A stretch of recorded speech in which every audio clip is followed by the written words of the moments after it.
must be something wrong inside. A word, a thought, a feeling I can't hide. And you were always saying nothing's wrong. But even you, and after all, just can't hold up that long. Let it go.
didn't think that they were comforts with all the hell. Devils came and laughed at us. We held our heads.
Hey.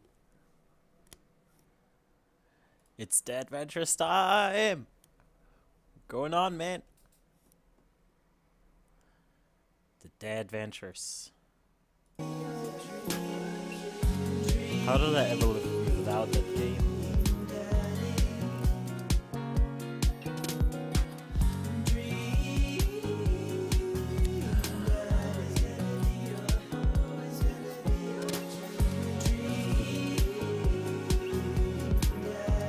God damn, that song gets me every time.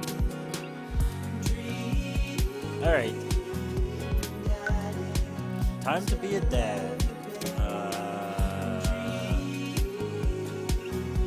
This one. You were back Welcome. on you've got dads. We were back on that book. I'm quiet. Quiet? I can't turn it up more. It's impossible to turn it up more. I can just put the game down.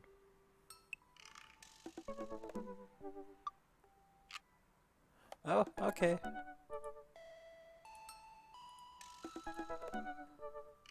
Alright, so we had a day with Matt and Damien and Craig and kind of with Robert, maybe. So well, I guess it's Hugo's time. The middle school teacher who's into muscle. Wanted to be a movie star. Gotta get the facts down so like we don't screw up shit.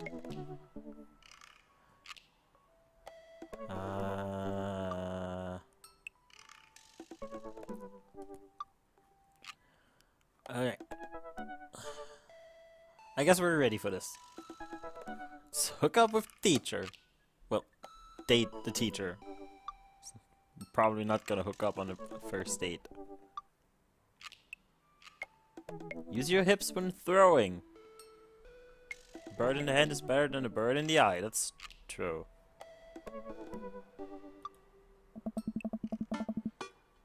I navigate to Hugo's Dadbook page and type out a message.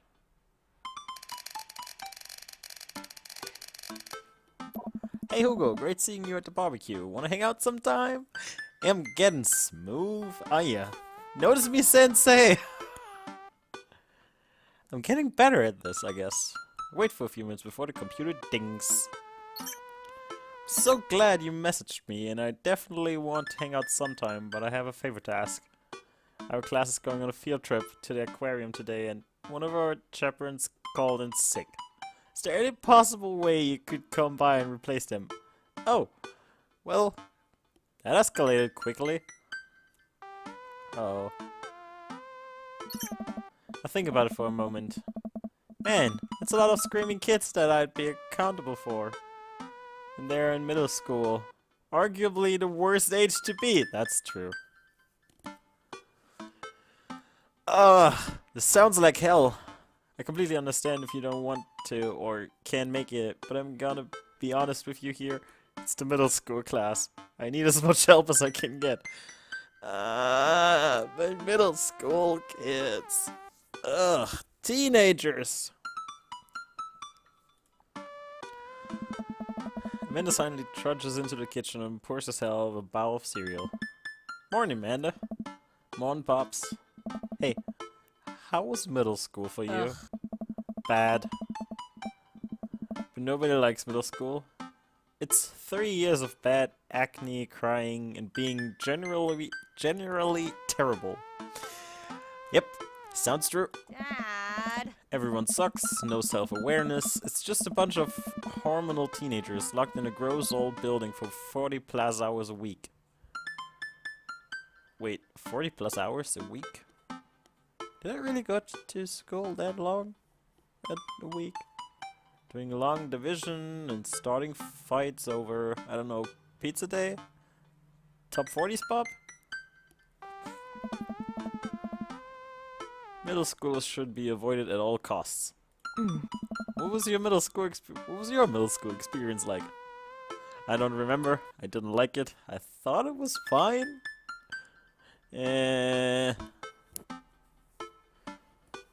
Well, we have no idea how old we are in this game. But considering our daughter is already in high school and almost university, she might be about 17, 18.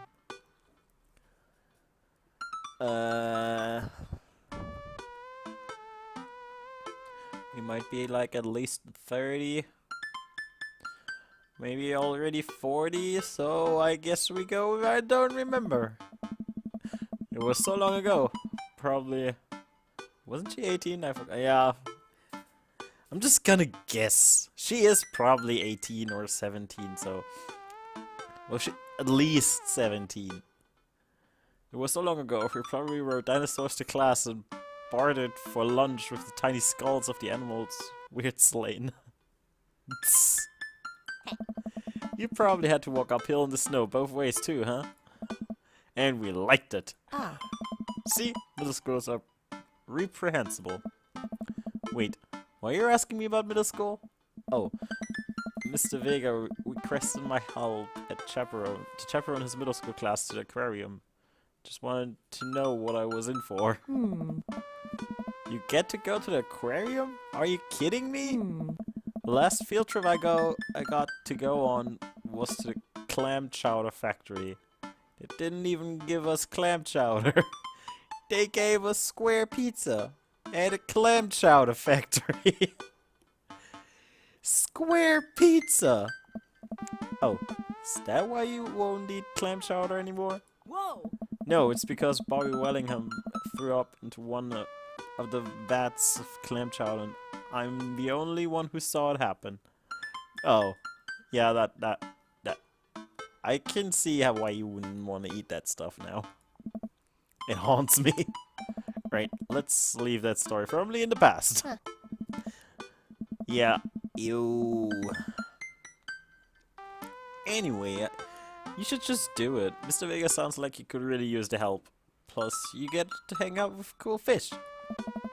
Amanda, I get kind of weird about aquariums. The ocean makes me nervous. What? Are you worried that a whale's gonna pop out of the touch tank and swallow you whole? Don't you put fear in my heart. It's super gross.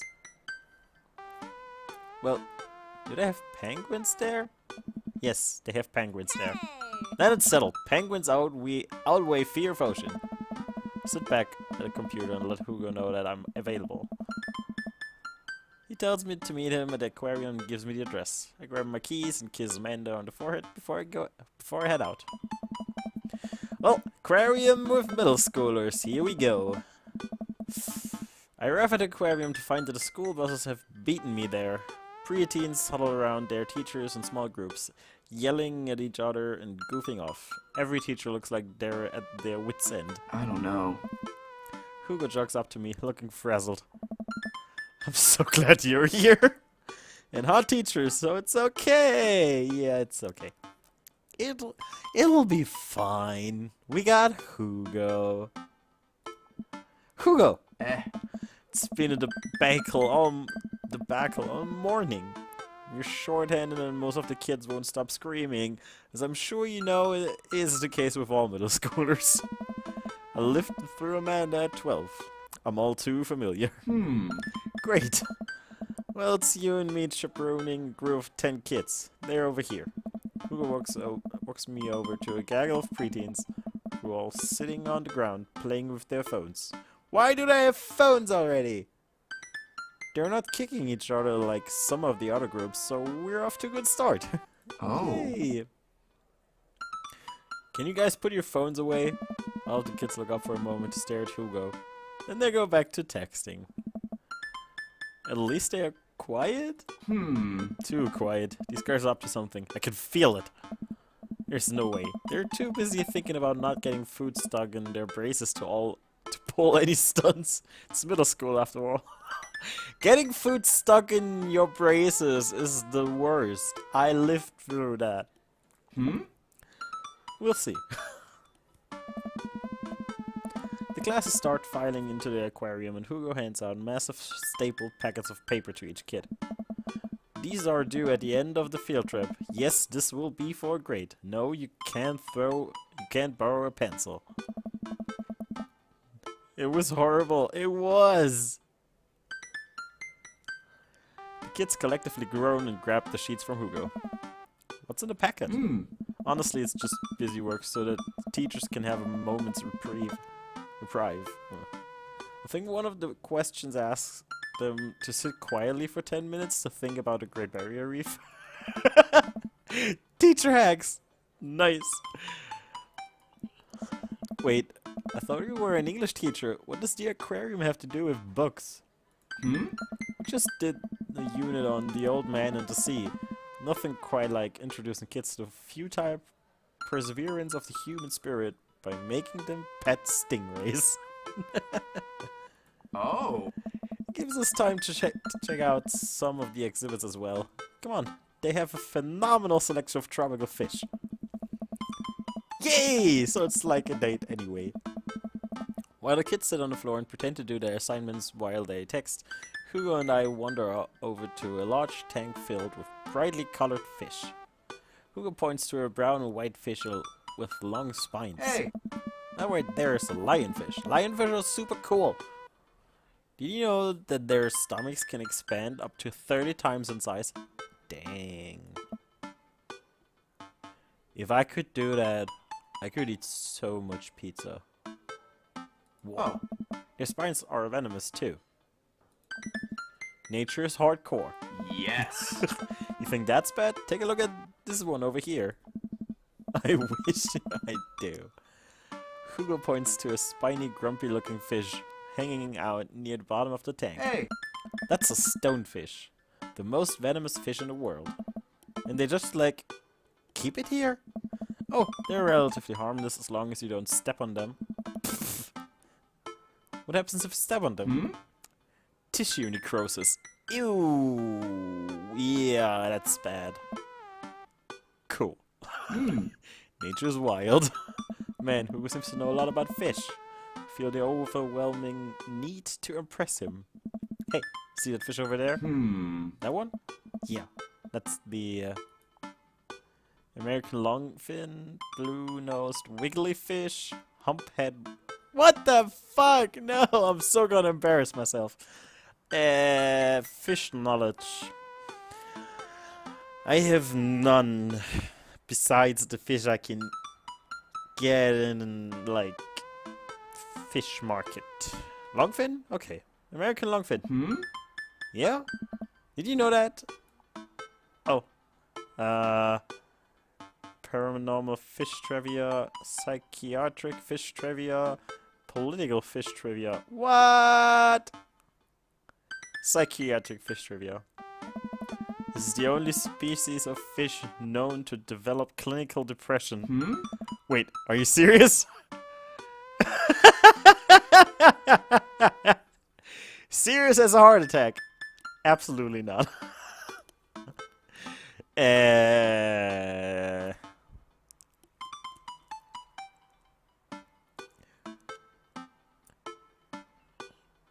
would be actually great to know. Like, I kind of want to Google that now.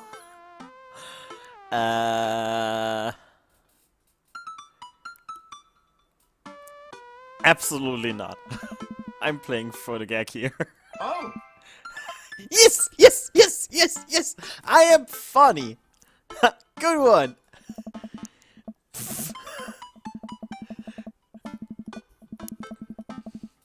We lead the kids to another room. Sharks, sea turtles, eels, and other marine life swim around.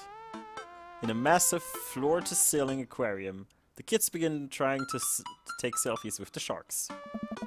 Hugo leaves my side to separate two kids who started fighting over Capri Sun. Seriously? Fighting over a Capri Sun? Like, I know that shit is good, but still. I walk around the room, reading the tiny little blurbs about different fish swimming inside of the enclosure. After a while, I look around and see Hugo again. He's gazing up at the aquarium in childlike wonder. It's pretty good. Yeah. The ripples in the water cast blue, moving shadows across his face. For someone surrounded by angry, hormonal preteens, he looks completely peaceful. This paints such a beautiful picture in my mind. This is amazing. Why can I not see this? He looks really curious this light. I hope he doesn't notice me staring. Wow. Oh. Walk over to join him. Beautiful, isn't it? I'd rather stare at you. We can learn a great deal from Mother Ocean. Are those two sharks kissing? I go for it, or... I should totally go for it. Or is it, like, too much?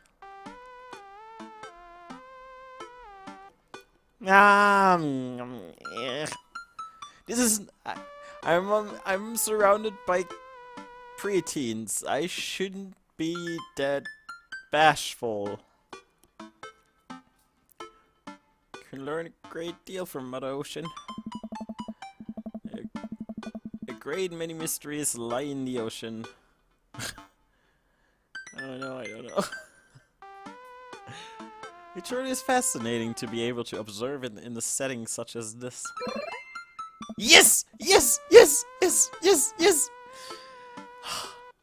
Points for Mother Nature! That's a very astute point, Dean. We stand together for a moment, admiring the wonders of marine life.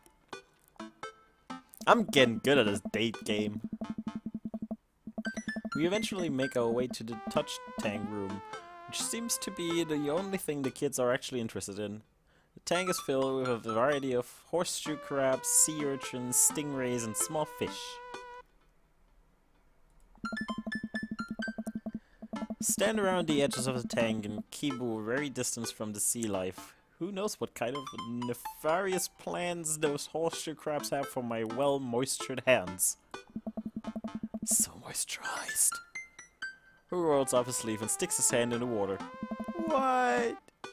Don't you want to pet some rays, Dean? Oh, I think I'm good. I think I should just stay over here and admire them from a respectable distance.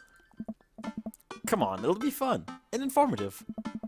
Don't make fun of me, but I'm scared to touch them. I get weird when there's no glass separating us. I don't know what any of those things are, but I get a feeling they would probably bite me in my delicious hands if given the chance. Nothing in this tank can hurt you. The stingrays have had their barbs removed, the horseshoe crabs only eat little clams, and the anemones are perfectly safe to touch. Against my better judgment, I approach the tank, slowly dipping my hand into the cold water. I touch a stingray as it glides past me. Oh god, I'm doing it! I'm doing it! See? Not so bad. It feels like fun, slimy leather. Things get a lot less scary when you learn more about them, right? Kinda, yeah. I dive my hand back into the touch tank with the renewed vigor of ocean life. For ocean life, sorry. I poke at some urchins and feel the hard carapace of a horseshoe crab. My hand brushes against Hugo's as we reach for the same anemone. I pull away, blushing. Ah, we touched hands. Hugo smiles at me. Ah, hey, you're supposed to be touching the fish. Sorry, I just got a little carried away Wait. That girl over there looks suspicious. No! Fucking preteens ruining our moment! Who is that? Are backpacks usually dead wet? Hold on. Susan! Susan, get back here! God damn it, Susan! You ruined everything! Hugo runs after the middle schooler and catches her before she can make it to the exit. Want to tell me what's in the back? Textbooks? Want to tell me what's really in the bag? Susan won't budge. I walk over to Hugo and the girl. I think he might need a bad cop. Look, kid. We don't have time for games here. That's an easy 5 to 10 in the... An easy 5 to 10 in the clink? I have no idea what it means. I'm not afraid to hit a try. Oh, wow.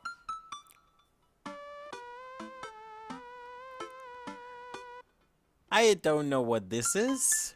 He might be very angry at this, so I'm gonna go. We don't have time for games here. Yeah, I did it right. Whatever it is, it goes back into the touch tank. Now, you're not a teacher. You can't tell me what to do. Yes, well, I am. Can you please put it back down? Next time we won't say please. Wow, we're a team. Susan glares at Hugo for a moment before dropping her bag on the floor. It lands with a wet slap. We stare at it for a moment before it starts to move. Huh? Hugo leans down and unzips the bag. A horseshoe crab frantically scuttles out and across the floor. An employee swoops in, scoops it up, and places it back into the tank. Dean the Pro! Ah yeah, I can handle kids, even if I hate them. She gives us a disapproving look. Jesus, Susan, what was your plan? I was trying to free him. To where? Outside? Where he was gonna die? Susan, go back to your group. We'll discuss this later. Yeah, in hands where we can see him. Susan sucks off, leaving me alone with Hugo. He gives me a pat on the shoulder. Hehe, I'm good. Yeah! I'm so pro at this. Middle schoolers have sticky hands. I doubt that's the first time that's happened here. Or the last. In the next room we see a variety of smaller tanks, sea urchins, tiny fish, and a rainbow of beautiful underwater plant life surrounds us. Oh. Look over here. Hugo points at some seahorses. Some seahorses gathered at the bottom of a tank. 2. There's a typo. I found a typo in the game. It should be 2 seahorses. God damn it. Game's ruined. One of them is in the middle of giving birth. Hey. That's actually the male seahorse. Sort of takes fatherhood to a new level, doesn't it? Hey kids, come check this out. There's a male seahorse giving birth. A low murmur from the students. They just jump back on their phones. Fun fact, male seahorse can even give birth and then get pregnant in the same way. In the same day. Oh, day. Man, we thought we had it hard. I wonder if they have to deal with their kids' awkward teenage years too. All however many thousands of them. You seem to know a lot about marine life, Hugo. Oh. It's not really my specialty, but I do make a point to learn as much as possible whenever I can. I think that learning shouldn't end when you leave school. We should challenge ourselves to find out more about the things we don't understand every day of our lives. Yep, I support that. Because if you stop learning, I don't think you'll ever be able to grow or change as a person. Good point. Yep. But I still don't trust the ocean. We'll get there. Nope. Still not trusting the ocean. We finally make our way over to my favorite part of the tour. The Arctic exhibit. Do we get to see the penguins? Yes, we get to see the penguins. Hell yes. Our group of kids run around the exhibits. They won't stop tapping on the glass of the puffin enclosure, trying to get their attention. Never trust the ocean, Beaky. Never trust the ocean. For at least a few moments, teachers, chaperones, and students alike seem to be having a great time. What was I so worried about? This isn't too bad. Huh? Hugo suddenly grabs my arm. Oh my god, there's a student in the penguin enclosure. Wait, just kidding, it's very bad. No. Is it one of ours? I don't know. It most certainly is. Molly Henderson, Susan's friend. I look over to the penguins and see a determined-looking kid crouching behind a rock. She's hiding just out of sight of one of the employees. Over on the side of the enclosure, I see the door to the exhibit ajar. Is it unlocked this whole time? We gotta stop her before the staff sees and bans our school for life. Hugo looks around. I'll create a distraction. Hugo runs toward the puffin exhibit and addresses the entire room. Everybody, I have an announcement. The whole room turns toward Hugo. Here's a few facts I bet you didn't know about penguins. Everybody just stares at Hugo, confused. Well, this is my shot. I run into the enclosure and am greeted by a cold blast of air. Psst! Hey! The girl whips around to look at me. Her nose is pink from the cold. You can't be in here. Neither can you. I try to walk over to the girl, but the ground is so icy that I just end up slipping. Catch myself before I hit the ground, but the girl still laughs at me. God damn it. Screw you, middle school girl! Contrary to popular belief, penguins are birds. Birds are traditionally known to fly, but penguins cannot. So I can understand some confusion when we're discussing the birdness of penguins. God damn it, Hugo. Totally bullshitting. The crowd is still somehow enraptured. Kid, what are you even doing? I'm letting the penguins go. They deserve freedom. Where are they even going to go? They're gonna live in my closet. Look, I just don't even have time to argue about this. We gotta get out of here. Not until save a penguin. I don't know. Little known fact is that penguins only live in cold climates. With some exceptions. So they don't all live in cold climates if you're splitting hairs here. That's even worse. It is. Did I mention that I don't fly? The crowd is starting to lose interest. I'm running out of time. Lay down the law. Try to relate to her. Bribe her.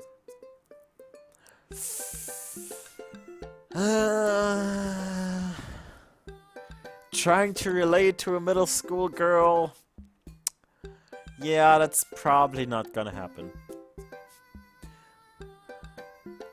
Give her candy. God damn it. Beaky, no! Still gonna bribe her though. Or, yeah, bribe her. I'll give you 20 bucks right now if you leave with me. Molly thinks for a second. Okay. Well, give it to me right now. I reach into my pocket and pull out everything I have. X amount in each bill. Okay. Well, I have 12 and some change. Also, there's a button here. Is that enough? Pay me the other 8 later and we have a deal. We moved to shake on our arrangement before I suddenly realized there's a wave of penguins on the way out of the enclosure. We're gonna have to block these birds. Oh god, no! Block that bird! What do I do? Oh. No. Oh! That's what I do. No! No! Bad birdies! No! No! Stop it! No! No! No! No! No! No! No! No! No! No! No! No! No! No! No! Go away! No!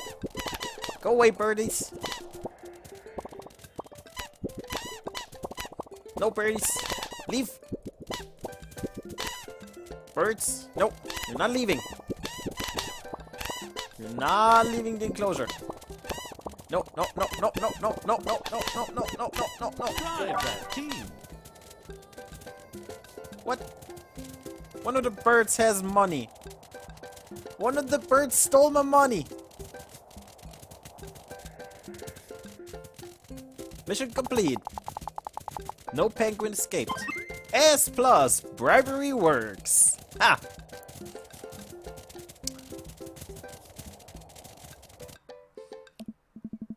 Middle schoolers are so easy to bribe. Whoa, glad that's over. Just in time too. Looks like who was wrapping up his diversionary penguin speech. And that's why I think that penguins are one of the best animals in the world. A few people in the audience clap out of a sense of duty. Everybody starts dispersing. Who spots us from across the way and runs over? I don't know. Molly, what were you doing in there? I was liberating animals, Mr. Vega. You realize that penguins can only survive in Arctic temperatures, right? You would have had a dead penguin on your hands. Well, it was the thought that counts. No, Molly, it wasn't. Molly turns to me. You owe me $8. Sweet Manchego. What? I'll pay you later, kid. Molly runs off towards Susan, I suppose so that they can compare animal thief notes. You're not off the hook, Molly. Dean, did you just bribe a child? I bribed a child. I don't know what she's talking about. You can't play by the rules when there's penguins on the line. I might have fucked myself there.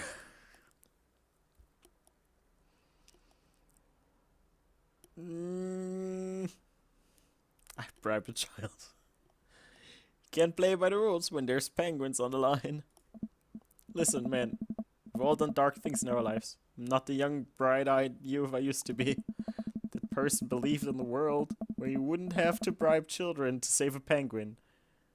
The me today knows different. I only wish I could go back. Let's just get through the day and get out of here. God damn it. Totally ruined that one. Yeah, that took the last one. With the day finally coming to a close, the whole field trip is ushered through the gift shop and we make our way back out to the school buses. As we leave the aquarium and the kids load onto the buses, Hugo pulls me aside. Oh, Hey, Dean. Thank you so much for helping out today. You're a lifesaver. It was no problem. It was actually kind of fun. hey. Let me take you out next time to make it up to you. You like cheese boards? Cheese boards? Give me all the fucking cheese. I love cheese boards. I'm all about cheese boards. There's nothing on earth more satisfying than a good cheese board. No, there are a few things, but I'm all about cheese board. I love cheese boards.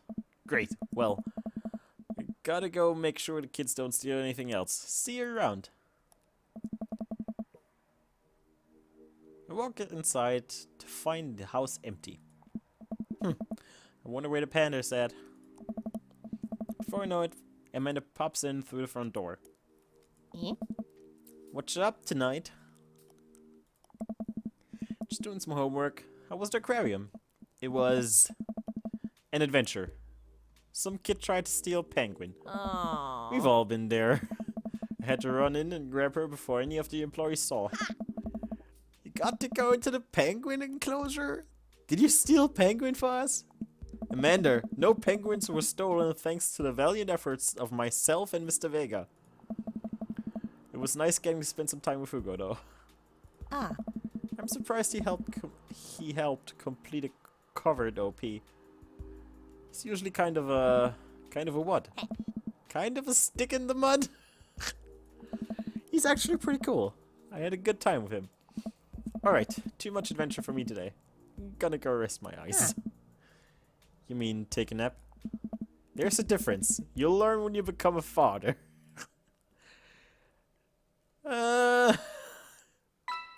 Date complete! Hi, Hugo. How did I do? That was exemplary. Not an ass?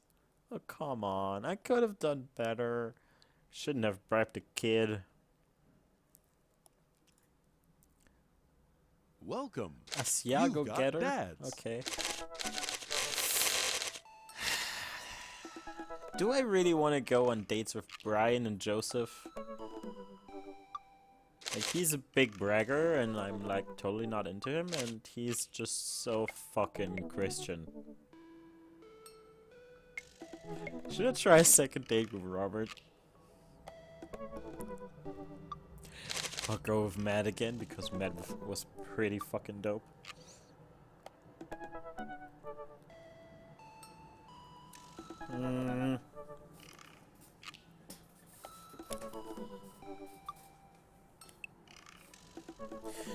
Okay, mad at it is again. Because our first day with him was mediocre.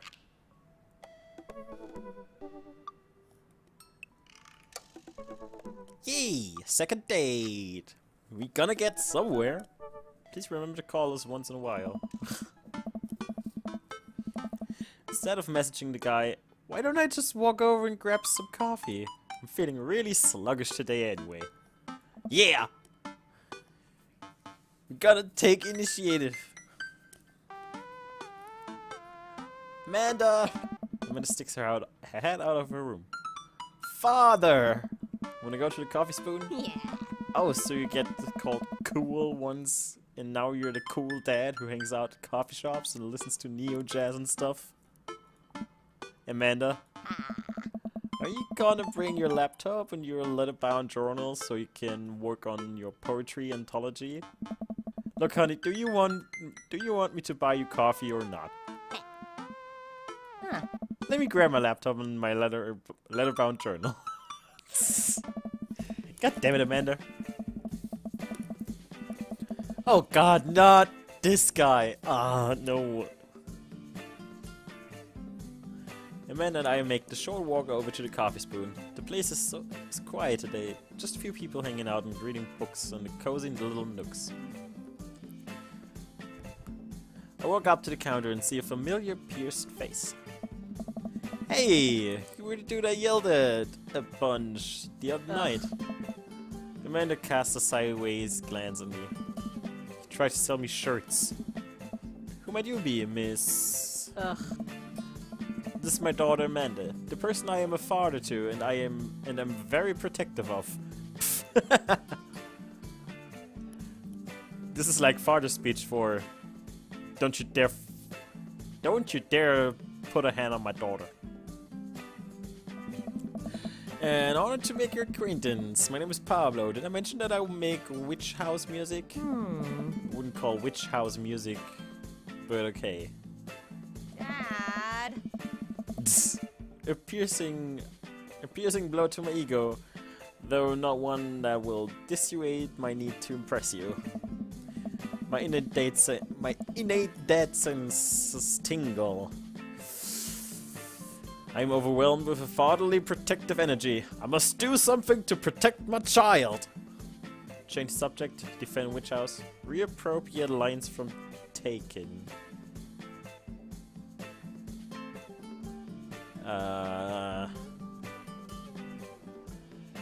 What? Not gonna defend witch house.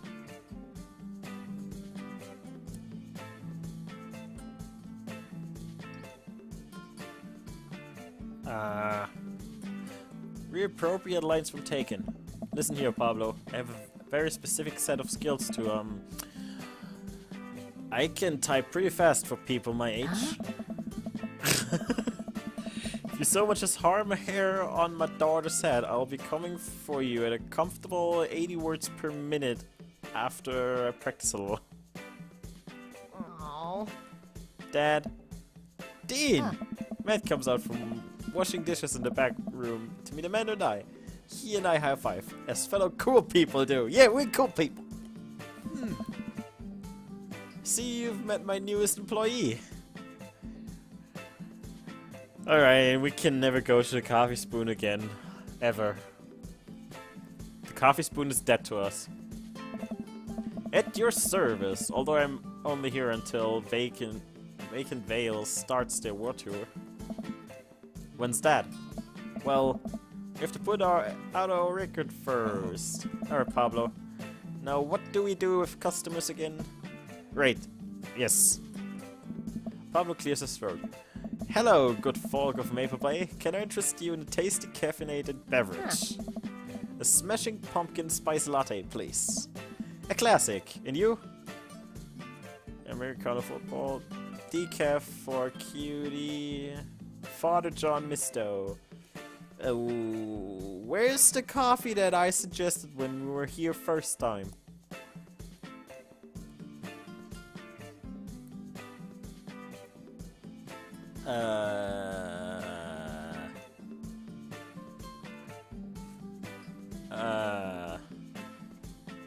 Father John Misto. Please. That might be the worst pun I have ever heard. Hey, it's pure comedy! Yeah! Yeah, puns are the highest form of comedy. Hey. Ha! Take it!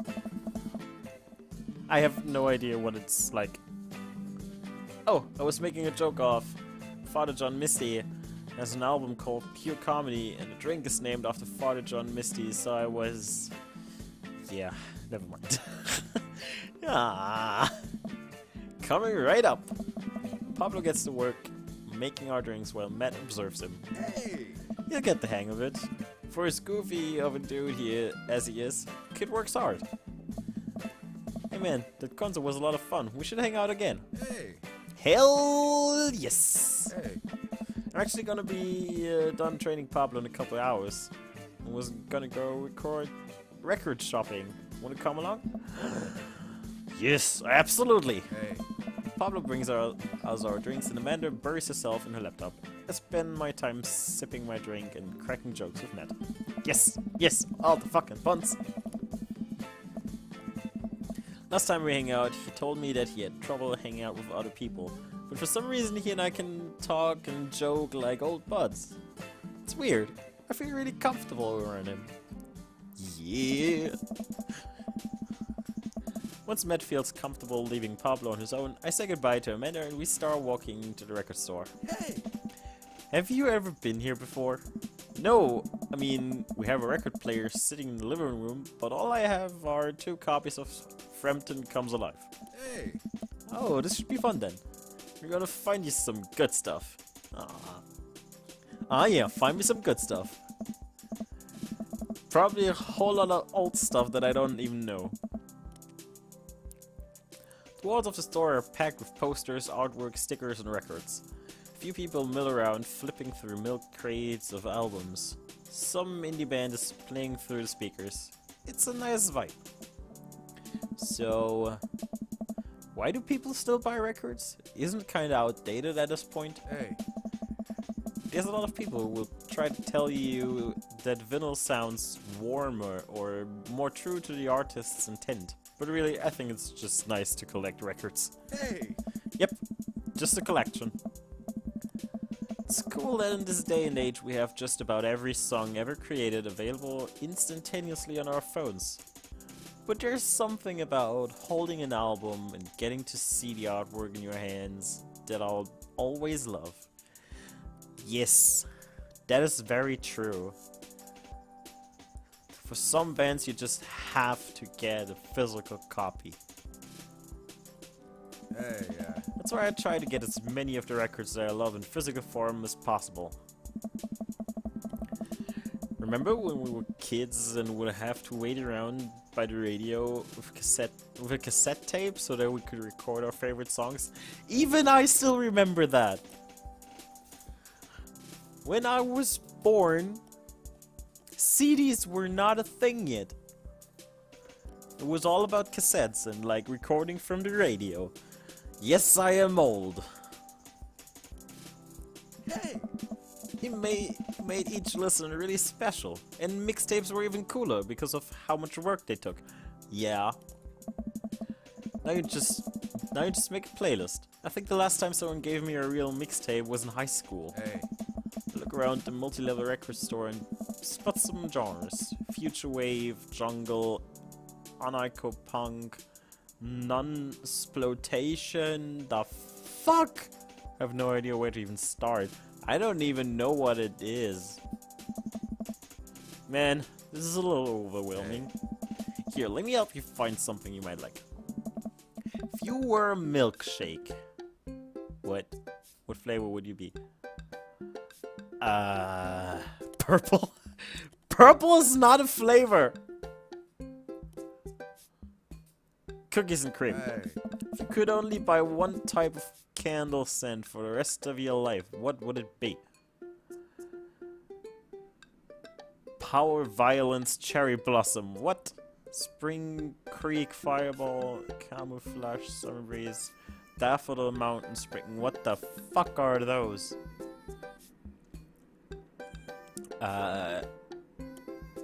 Daffodil Mountain Spring. Hey. What's your favorite ambient sound? Rain, bowling alley, Star Trek bridge ambience. No! I'm not a Trekkie. Howls of the Bone Chorus. Nah, I really love Rain. Rain. What's your dream vacation spot? My backyard. Inside an active volcano, living off the fat of the land in Ibiza. Starting a new life in the Baltics.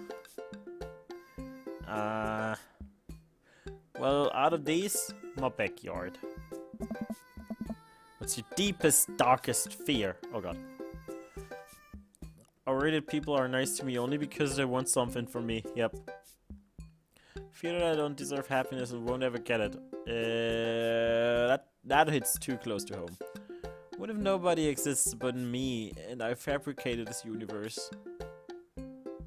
Saying you too when the waiter tells you to enjoy your food. Okay, that's a funny one. I fear that I don't deserve happiness and won't ever get it. Yep, that is very true.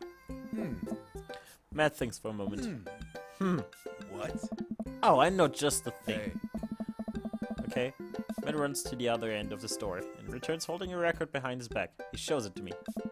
This is Dark Night of the Soul by Danger Mouse. Sounds pretty cool so far. This one almost didn't get released, but there are a ton of awesome collabs on it. A super underrated album. Think you'll really enjoy it.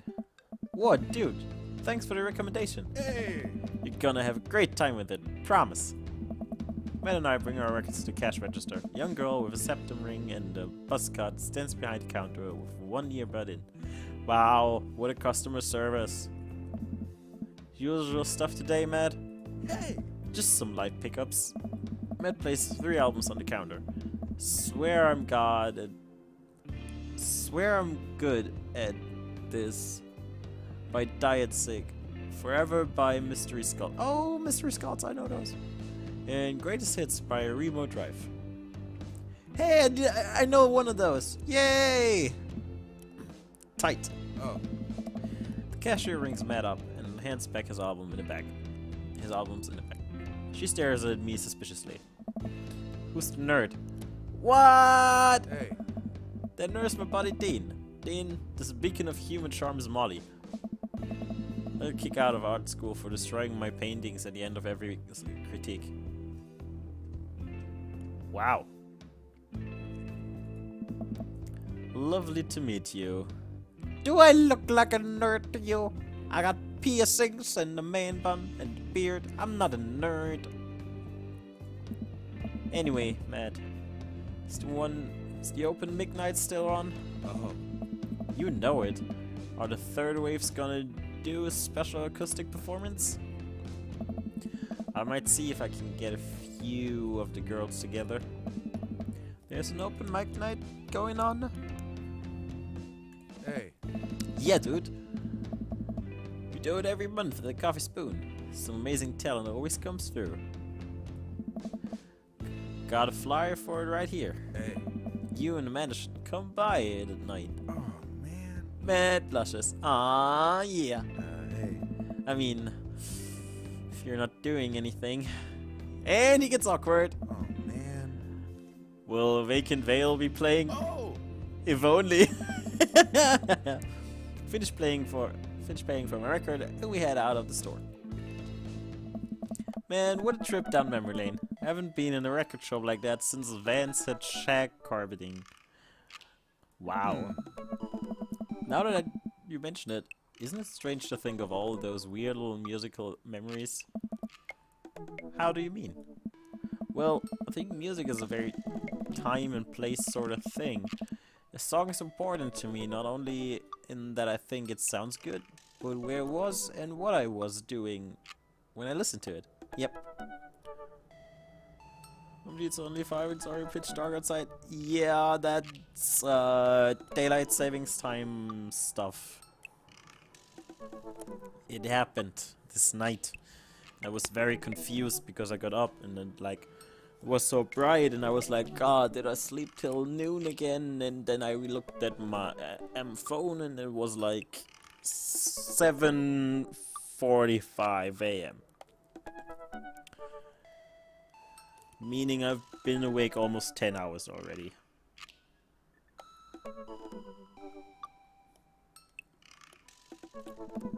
There's music that reminds me of my exes, of struggling through school, of being so poor that I didn't know where my next meal was coming from.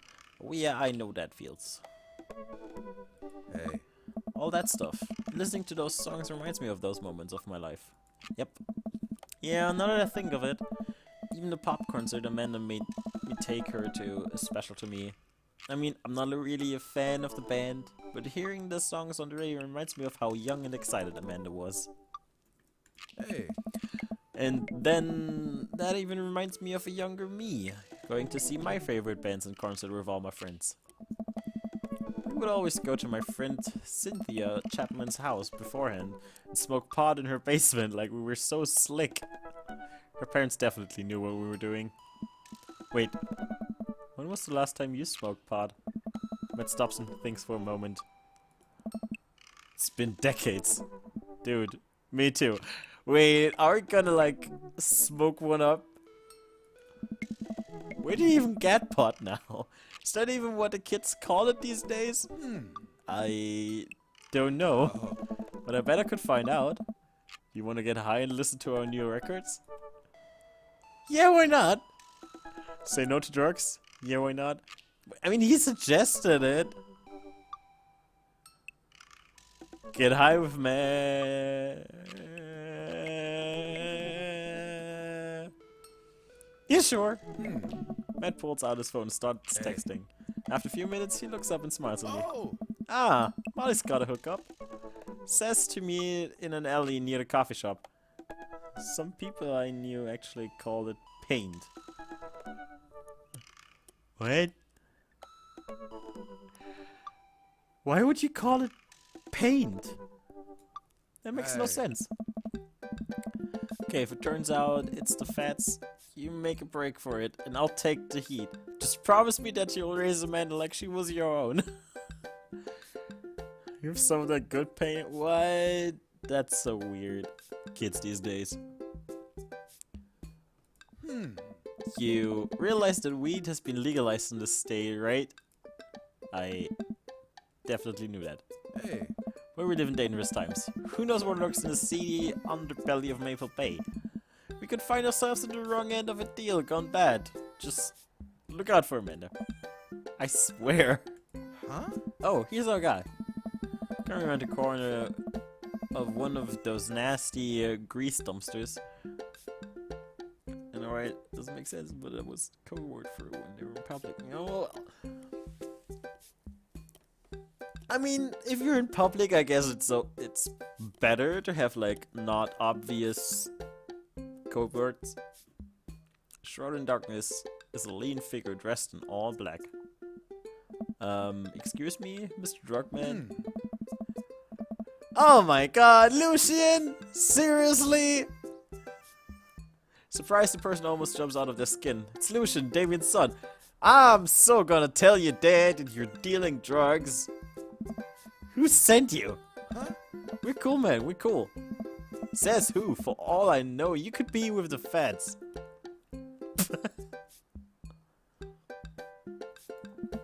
Actually, weed is prove you're cool. What? I need to know that we're down or bold. Show him you're not wearing a wire. Impress him with your extensive knowledge of current drug lingo. Cite mutually assured destruction. What? Show him you're not wearing a wire. I've seen this in cop films before. I lift up my shirt to prove I'm not wearing. Oh my god! I flip my buddy. Totally showed him my naked upper body, and he's like, "Dang, boy, I want to touch it." Oh Jesus, put it away, please.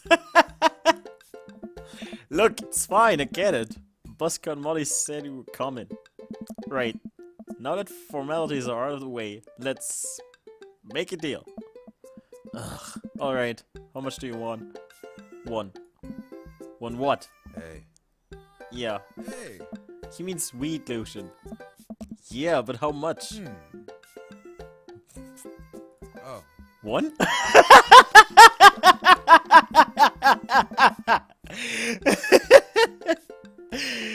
Ah, they're brilliant. They're both just so dang stupid. One grab. No, like, just give me one weed. Oh my god, look. Here, take this and give me $10. Just don't tell my dad. Let's all forget this ever happened. Hey. I won't tell your dad if you don't. Lucian hands me a baggie of something and disappears down the alleyway. I open it and take a deep whiff. Smells like genuine drugs. Yes, sir. Hey! Say. Well, that went smoothly. Yeah, we should get off of public property before we smoke this. Hey. Great idea. Let's head back to my place, yeah? I am gonna see his place. I'm gonna see his place. Matt and I walk to our cul-de-sac and stop at a gas station on the way to buy rolling papers and soda. I feel like I'm 16 again.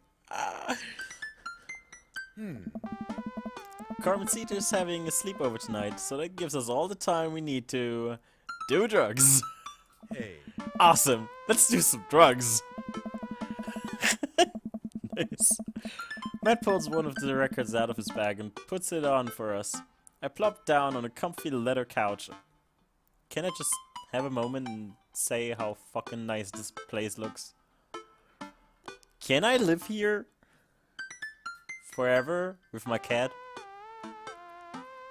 Matt puts one in a leather couch and look around his place. There are a bunch of band posters and his record collection takes up an entire wall. Yeah, that's right, Beaky. It's amazing. It has a gallery.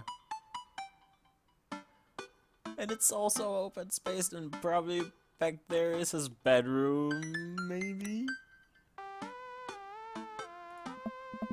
Whoa, what a collection. Hey. Been collecting my whole life. It was nice to finally get them all in one place, after being on the road for so much of my life. Had to ask my parents to hold on to them for me. Nice big windows, nice place to do arts. Indeed. Matt sits down next to me and we lay the marijuana drugs out on the coffee table. There's a coffee table. I just see another sitting place. Do you want to do the honors? Please, it's your house. Oh.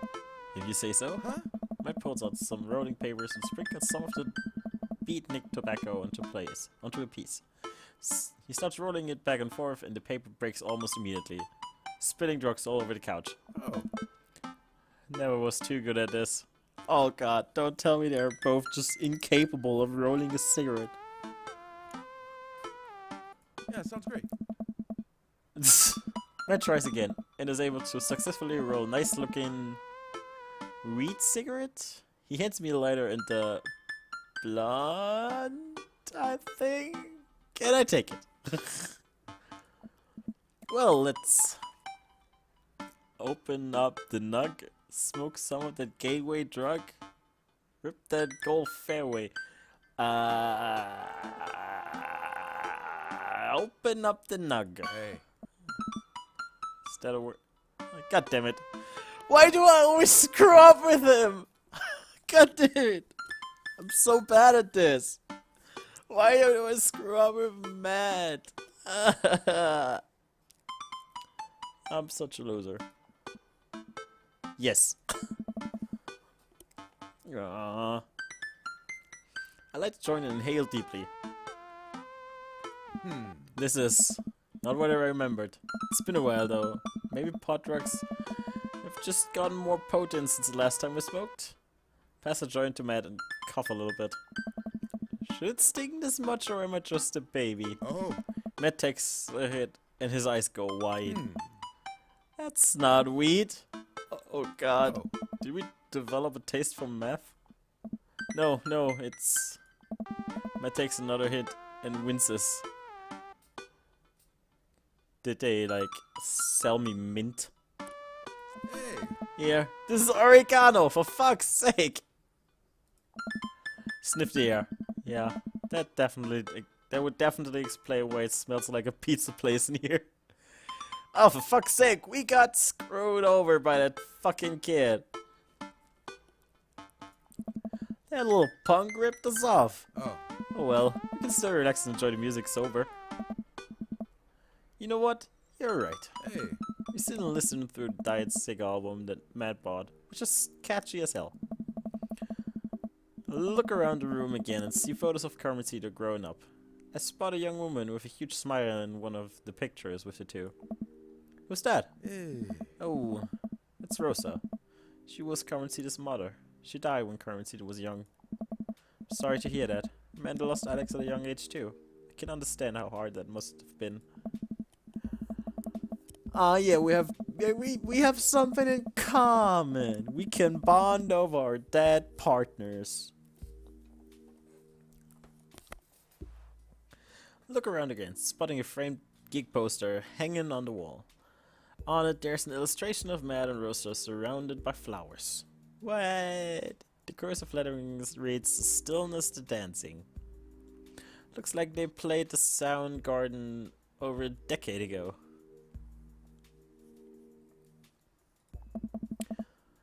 Were you two in the band together? Oh, man. Yeah. That was the reason I was touring so much when I was younger. We traveled the whole country in this rinky-dink little van.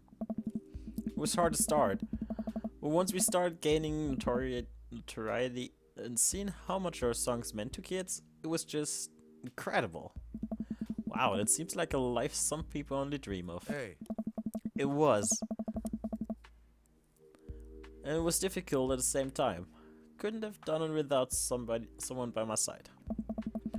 Rosa and I knew that we couldn't do it forever.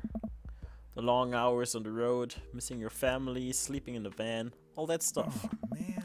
So once she became pregnant with Carmencita, we put down roots in our favorite town to play in. Right here. Since she was a kid, Rosa always had a dream to own a quiet little coffee shop. She died before it opened. Oh, now it's getting sad. Oh, I'm so sorry. Hey. Don't cry. No, not crying. Don't be. I'm not really sure what to say. Couldn't possibly count the number of times I told people the same thing after Alex died. Hey. Matt gets up to flip the record next to the turntable and notice a dusty piano. Do you play? Oh, man. I'm out of practice. Used to jam on the keys back in the day. Oh yeah? Fronted the hottest 7-piece ska band that Eagle Rock Bay High School had to offer. Hey. No way, you had a ska face? Face? Ska never dies. Hey.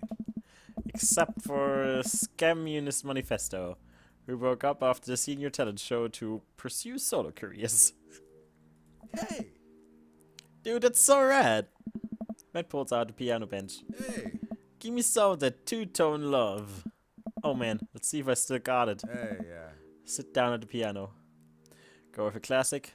Stick to your ska roots. Anyway, here's Wonderwall. No, stick to my ska roots. Hopefully. I mean, he was into the ska thing, I guess. Not gonna play Wonderwall. Nope. Stick to your ska roots. Hey, I think I'm doing it. I'm playing ska. Wait. That was just smoke on the water. Matt, I've forgotten how to play. The deep purple is always appreciated nonetheless. Alright, buddy. Can you top that? I shouldn't. Ah, come on. No, it's been a long time. Never too late to get back into it. Drop it. Oh, am I too pushy? Never too late. Matt, you just sat through a butchered version of Deep Purple's Smoke on the Water. How much worse can it be? Matt stares at the piano for a second. Okay. Yes! Yes! Yes! Ah, yeah! I'm, okay. We get back in the game. Matt closes his eyes and runs his fingers over the keys. He breathes in deep and starts playing a melody. If I didn't know that he hadn't played the piano in a long time, I would never have guessed it. Matt plays a soft, sweet tune, filled with emotion. I've never heard this before. Is this one of his original works? This is so cool. Hey. Matt finishes the song and finally opens his eyes. How was that?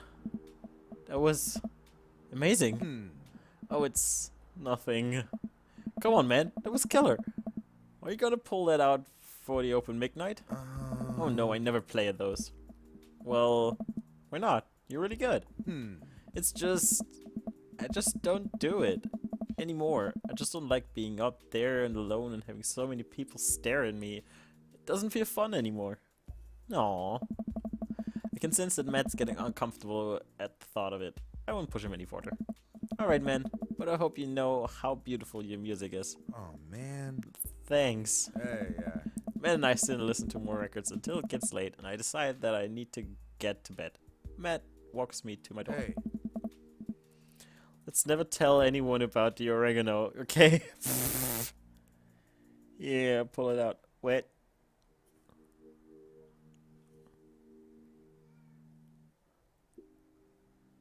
Hi, new person.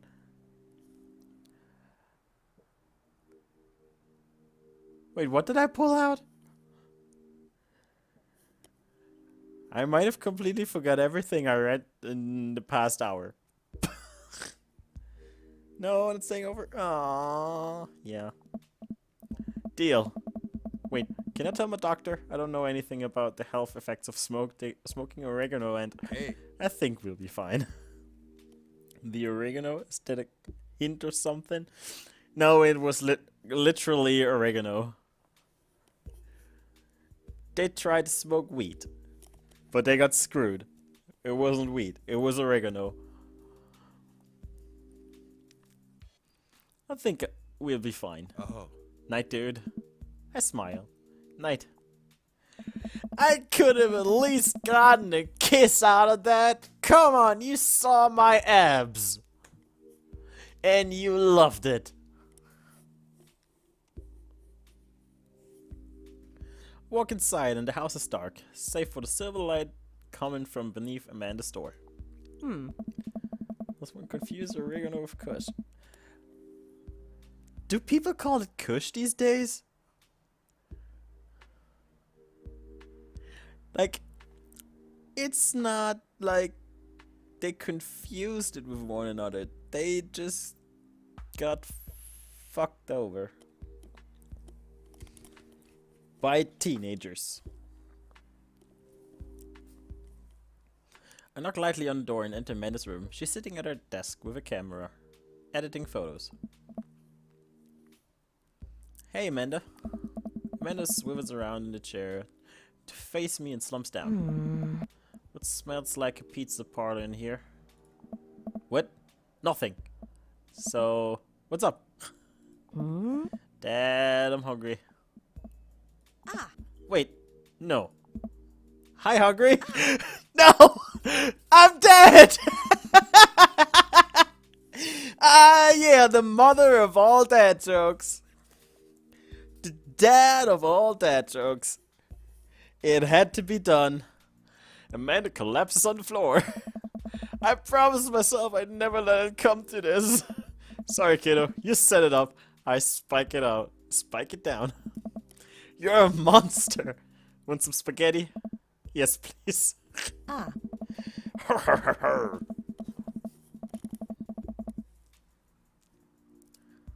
Amanda and I boil pasta and heat up sauce in a pan. Well, I boil pasta and heat up sauce while Amanda watches. Despite my best efforts, I'm not able to set it on fire. How was record collecting? It was great. Did you know that Matt used to play in a band? No way. Was he good? I don't know if the band was good, but he played some piano for me tonight, and it was amazing. Amazing! Right. He played piano for you? Dude! Yeah. I brought it up that he should play at the open mic night that's happening in his coffee shop, but he got kind of weird about it. Hey, I saw a flyer for that. We should go.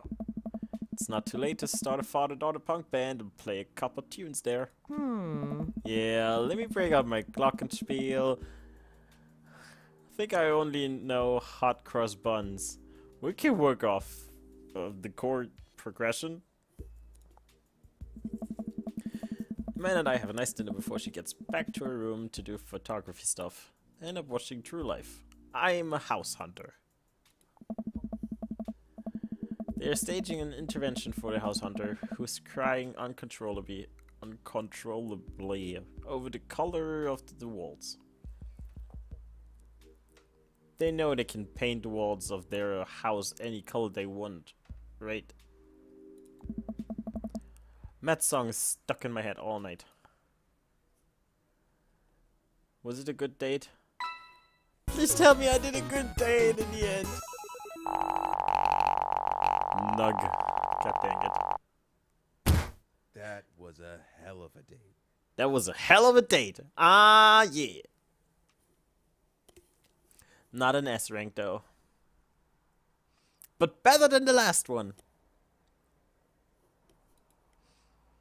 Getting there. Well, it's been a long day.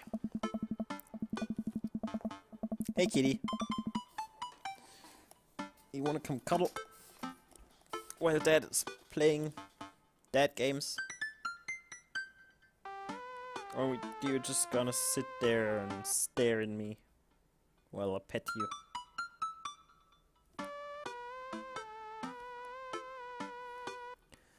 I'm just about ready to pack it in after a few bites of ice cream from the freezer. I turn off all the lights and walk down the hall to my room. That's what I kept telling myself every first date with a girl. Damn, next time. Maybe next time. I wonder if Amanda's still awake. I never had a first. 10 years later and still single. GG, Nick. It's fine.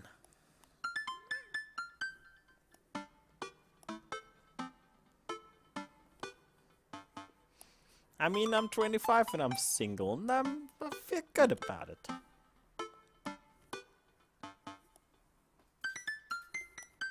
What if Amanda's still awake? That kid needs some sleep. As I pass her room, I can hear a faint sound, but can't quite make out what it is. I get a little closer. Oh my god. Is she crying? Oh. Oh no. Oh no. No. No. I knock gently on the door. Hey, Amanda. You paying money on dates. Yeah, that sucks. The crying immediately stops. Not right now. Her voice sounds strained. She sniffles. I need to make sure she's okay. I open the door. In the dark, I can see Amanda's outline in the middle of her bed. Knees hugged up against her body. Oh god, no! Oh no! Maybe it's because I always like to go... What does it mean to go Dutch? I have no idea about date life. Is everything okay? What a fucking stupid question! Of course it's not! I don't want to talk about it. Something happened.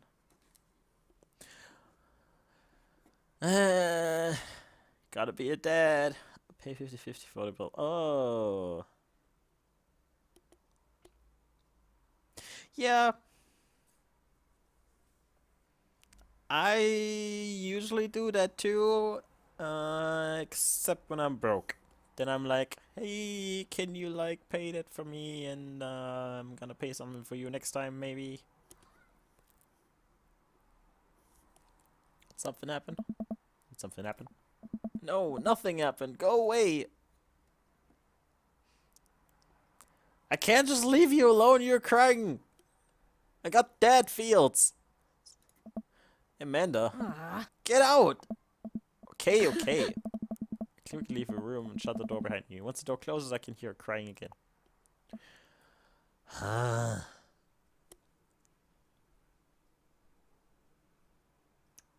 You make your own food on a date? Wow. What has her so upset? She seemed fine earlier.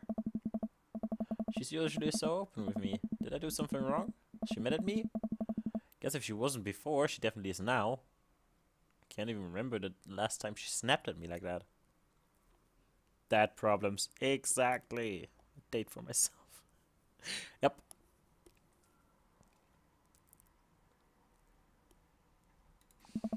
I have a hard time falling asleep, but when I finally do, I'm still thinking about Amanda. Meal for two. After a long night of very little sleep, I roll out of bed and make myself a pot of coffee. Amanda should be up for school soon. Maybe she'll be willing to talk about whatever's bothering her. About 10 minutes before she's supposed to leave, Amanda comes out of her room and makes a beeline for the freezer. Morning, Amanda. Morning. She drops a frozen waffle into the toaster and slams the freezer door. She won't look at me. Yikes. I screwed up as a dad. So, anything big going on at school today? No. Okay. Do you need a ride to school? No. Some coffee? Minna pulls the toaster lever up and takes her still freezer burned waffle out before it's finished cooking. I have to go. Minna picks up her bag and storms out. That was loud. Okay. I've seen you act like this in a long time. It's usually short-lived, but it always hurts. Hopefully this blows over and things are back to normal soon. Broken heart? That might be possible. Sit back at the kitchen table and look at a picture of Amanda and I hanging on a wall. In it, I'm teaching her to ride a bike. Her face is a mixture of excitement and pure, unadulterated fear. I remember how determined she was. Every time she would fall off and scrape her knees, she would get up and try it again. Finally, I had to stop her because she was bleeding everywhere. Oh great, the infamous silent treatment. A woman's greatest weapon. I'm an awful dad. And she started to cry because she didn't think she needed bandages and wanted to keep trying. So I put the bike away. She just stood in the middle of the street and screamed. Then I took her for ice cream and it was like nothing even happened. After giving it a bit of thought, I decided that if I force her to talk about it, I'm only going to make things worse. But I have an idea. Start rummaging around for ingredients. I hear Amanda walk in the door. Instead of heading for the kitchen like she usually does, she makes a beeline to her room. It's clear she's clearly trying to avoid me. Psh. Hey, Pumpkin. What? Can you come over for a sec? There's a moment of silence. Yeah. Want to say sorry about last night. Just worried about you, kiddo. I get scared when I know something's wrong, and I get even more scared when I feel like I can't do anything about it. So just, whatever it is, you don't have to tell me if you don't want to, but whatever it is, just know that you have a dad in your corner who wants you to be happy. Honey, you know I'm bad with words, so I was hoping I could speak a language we both understand.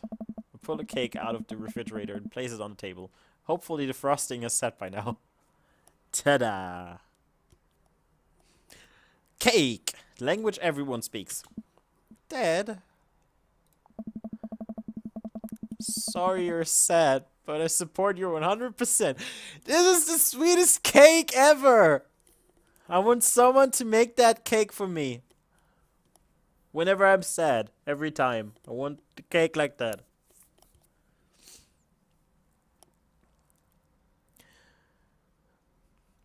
Took me a really long time because I ran out of red frosting somewhere on sad and had to start over, and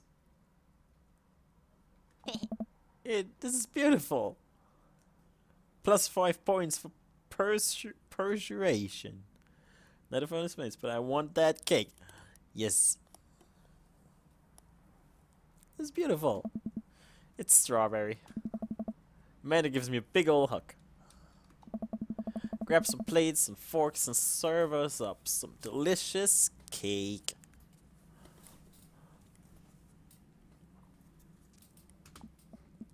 So, it's really stupid.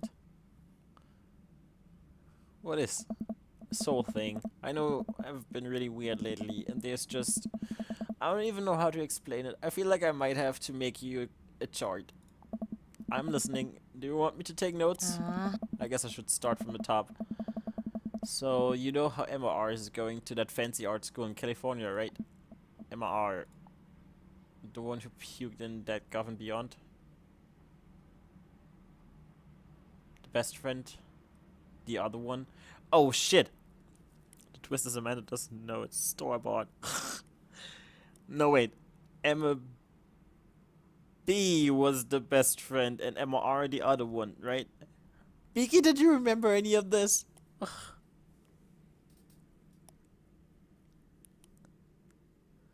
I need to look like perfect dad right here. Because the Deaf Gov and Beyond puking was Amanda herself. That's the one I know.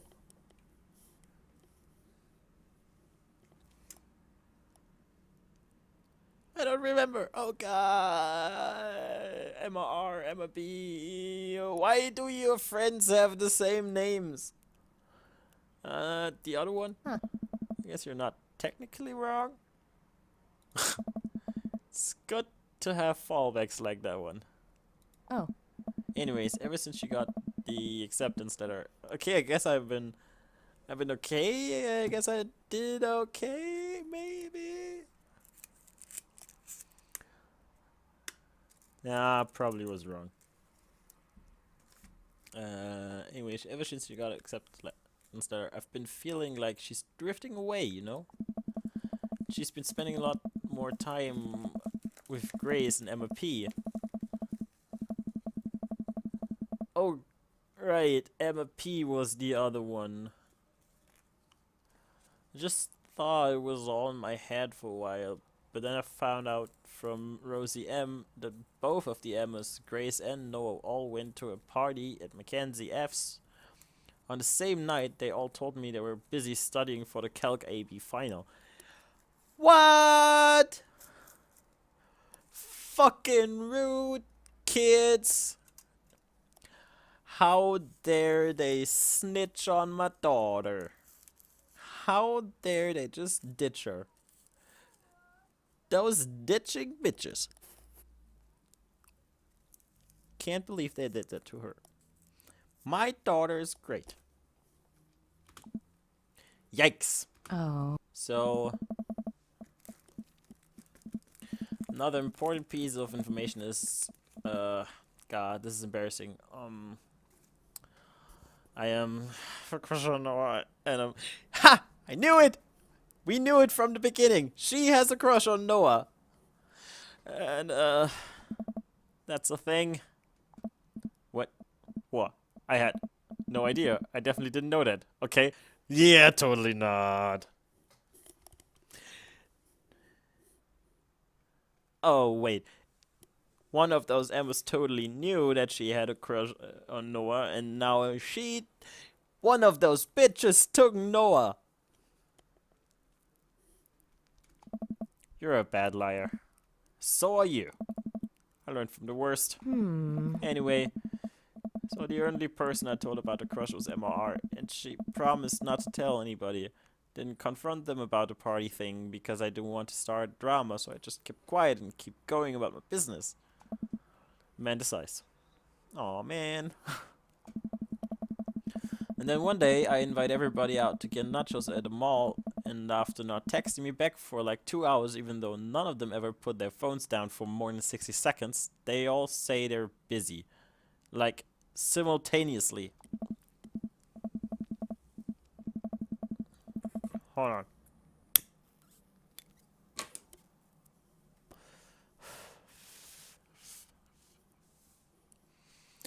So I tell them, never mind, I'll just eat nachos at home, right? But we were out of chips and I really, really wanted nachos. Totally understandable. Dad.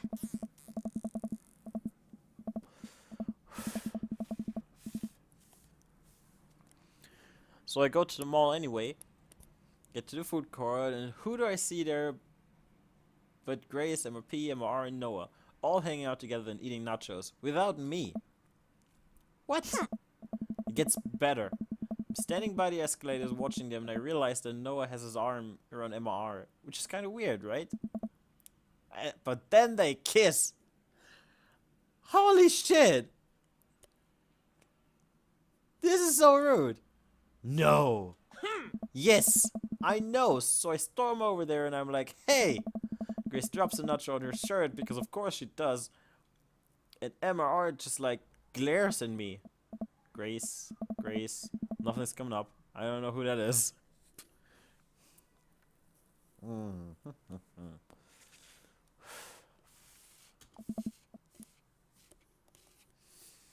Grace is the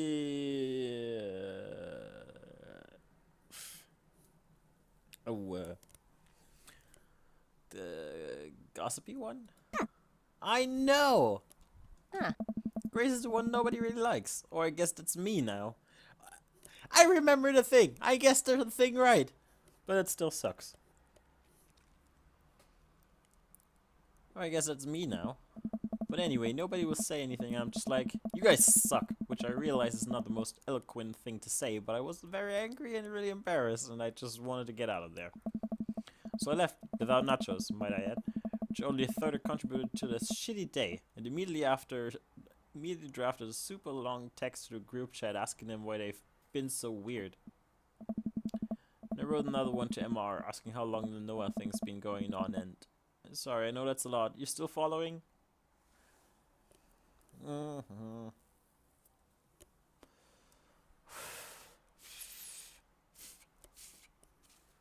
What did MR say?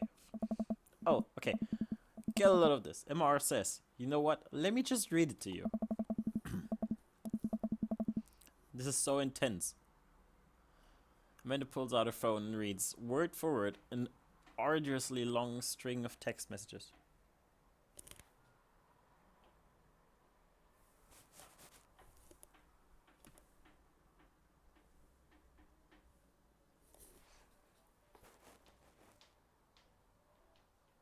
There's a weird noise. I hear a weird noise.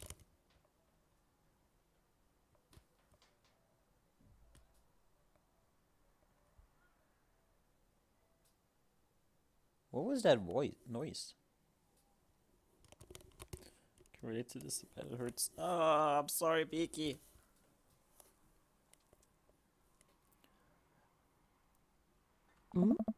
Can you believe that? Cannot believe that. Care so much about Amanda's social life and mental well-being, but man, do I not understand what she's talking about. This is all beyond me, but I am trying my hardest to be supportive. Should have said I do understand. Believe. Oh. They were dating in secret for like months. Wow. So I told her that she's being a really terrible friend, and she's like, well, if you think I'm so terrible, then just stop being my friend. And I was like, okay. And then she left me on red. And then, wait, left me on red? What's that? Oh, like, she saw my message and didn't reply. And I know because there are red receipts.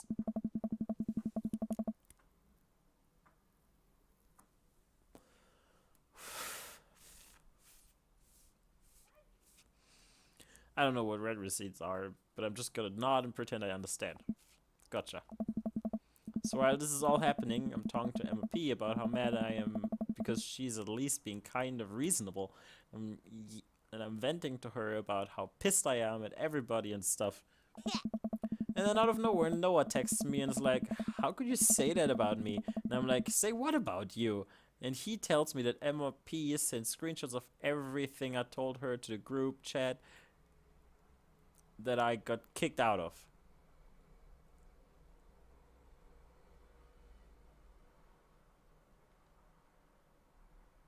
Wow. Alright, I think you lost me at screenshots. But that definitely sounds bad. There's so much more, but honestly, it's all just really stupid teenager stuff. The bottom line is that everybody dropped me, half my grade hates me, and now I have no friends. Oh, Amanda, I'm so sorry. I almost expected it from everybody else, but MR's been there since Dad died. I can't believe she would just stab me in the back like that. Not even that mad that she's dating Noah. I'm just upset that she lied to me about it for so long. Wow.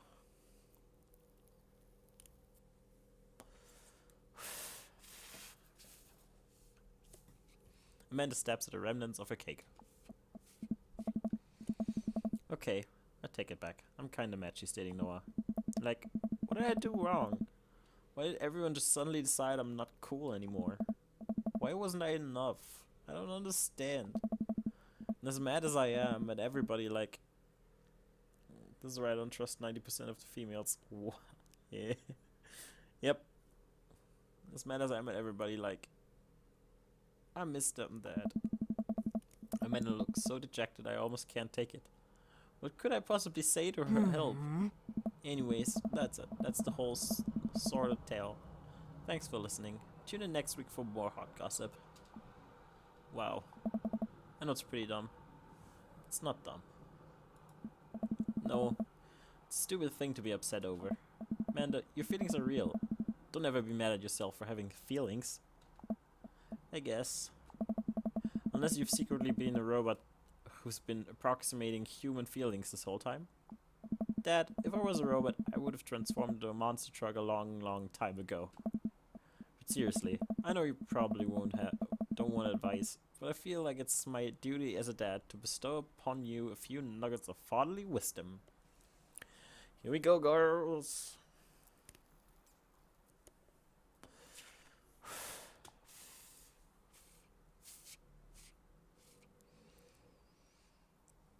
High school sucks.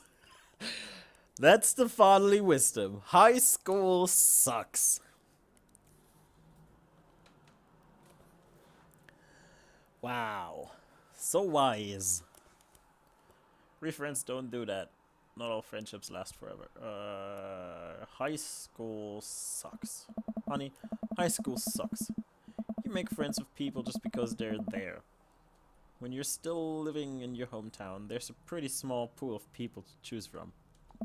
But once you go to college, once you get out into the real world, you're gonna be exposed to all sorts of people, and it's gonna be easier to make friends with people who really get you. Some of those friendships can last a lifetime. I mean, look at me and Craig. Some of them only last a little while, and that's okay too. You're gonna make so many awesome new friends at art school.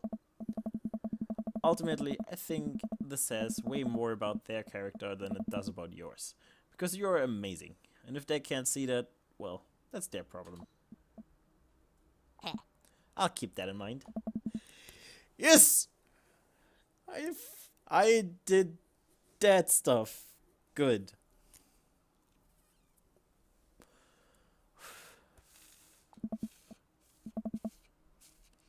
Did we just... Best dad ever. Yeah! Did we just eat that whole cake? Yes, we did just eat that whole cake. Well, good talk. Amanda gets up to go to her room. Before she closes her door, she turns around. Hey, Pops? Yes? Thank you. You're always welcome. Love you, Amanda. I love you too, Dad. Aww. It was a voiceover for that. It was adorable. Welcome. You've got dads.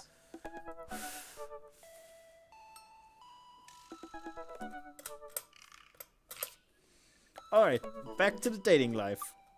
For good old best dad ever. After I get my ashtray to close. Okay.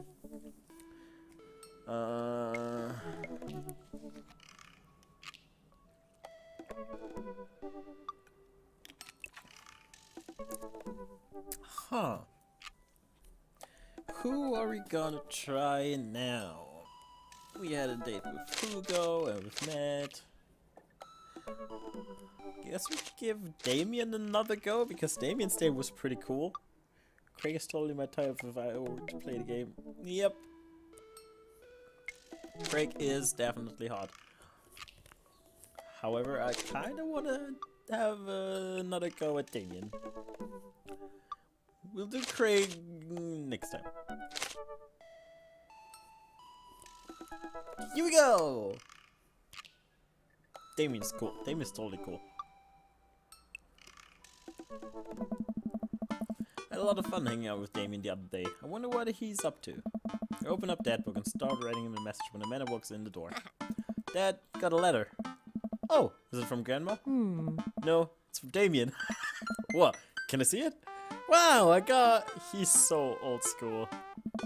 Amanda hands me a piece of old parchment folded into an envelope and sealed with purple wax. Damn, the dude goes all out. Proud of the seal and the full letter. The most beautiful calligraphy.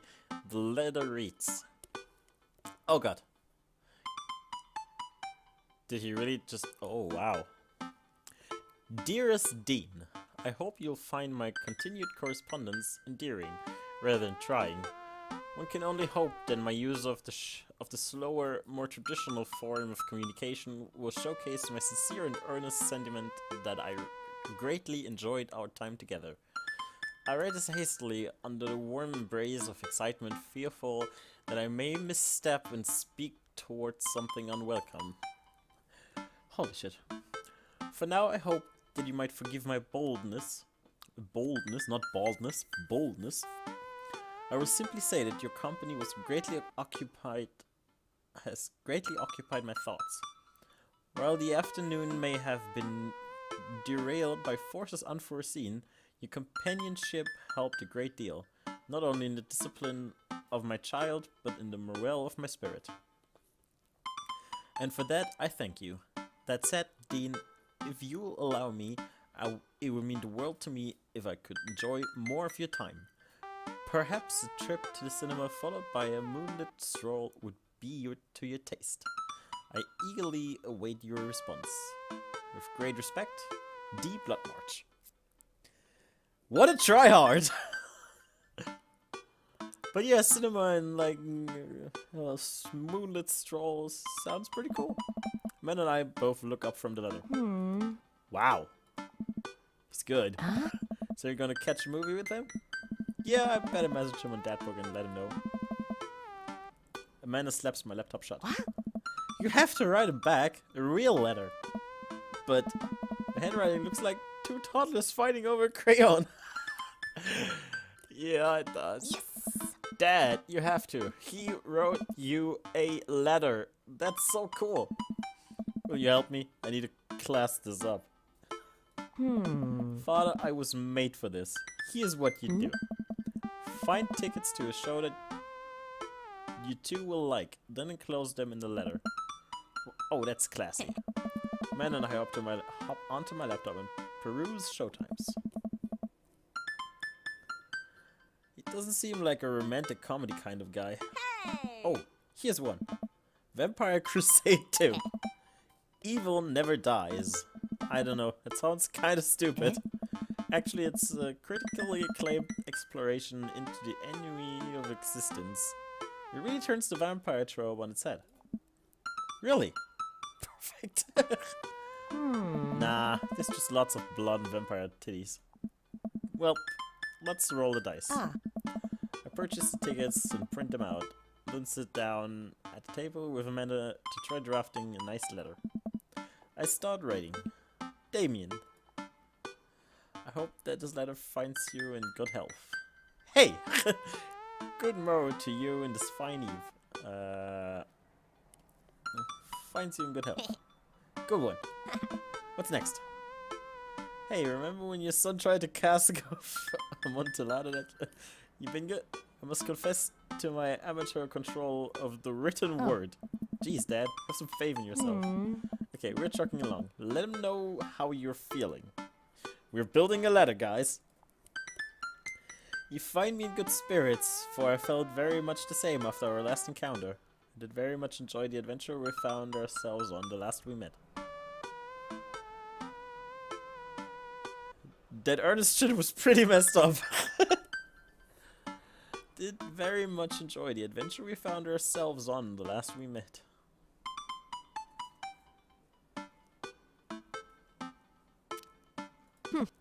Not bad. Good action-y sentence.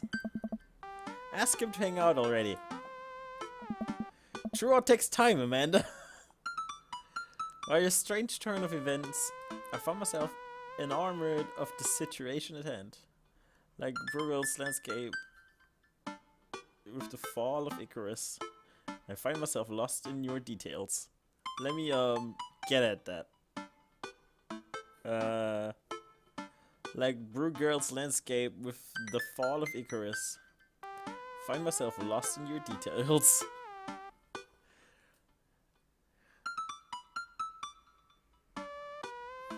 That sounds good. Dad. Whoa. I saw it on TV. I am not an actually intelligent person. Bring it home, Pops. Let me take you out. I got 2 tickets to the movie. I would very much enjoy your company. Accompanying me to the cinema. It would bring me great pleasure to escort you to the cinema. Yep. Smooth. Calling it the cinema is a classy move. Enclosed you will find 2 tickets to Vampire Crusade 2 and Evil Never Dies, which I'm sure you will find both titillating and enjoyable. Hard dabs. Best wishes. Namaste. We'll carry on. Best wishes. And then I sign my name. My full name. Fancier that way. Yay! Because Dean Hara takes so much space. Dean Hara. Huh. Is this okay? Amanda reads over my sloppy handwriting. Wow! It does look... It totally does look like just like preschooler writing. Damien, I do hope that this letter finds you in good health. I must confess of my amateur control of the written word, as well as my even more amateur penmanship. I did very much enjoy the adventure we found ourselves on the last we met. Like Bruegel's landscape with the fall of Icarus, I find myself lost in your details. It's better than mine. Lol. It would bring me great pleasure to escort you to the cinema. Enclosed you will find 2 tickets to Vampire Crusade 2, Evil Never Dies, which I'm sure you will find both titillating and enjoyable. Best wishes, Dean Hara. You spelled his name wrong. What? Nah, just trying to keep you on your toes. Wow, that's not cool, girl. Now all you have to do is seal it and put it in his mailbox.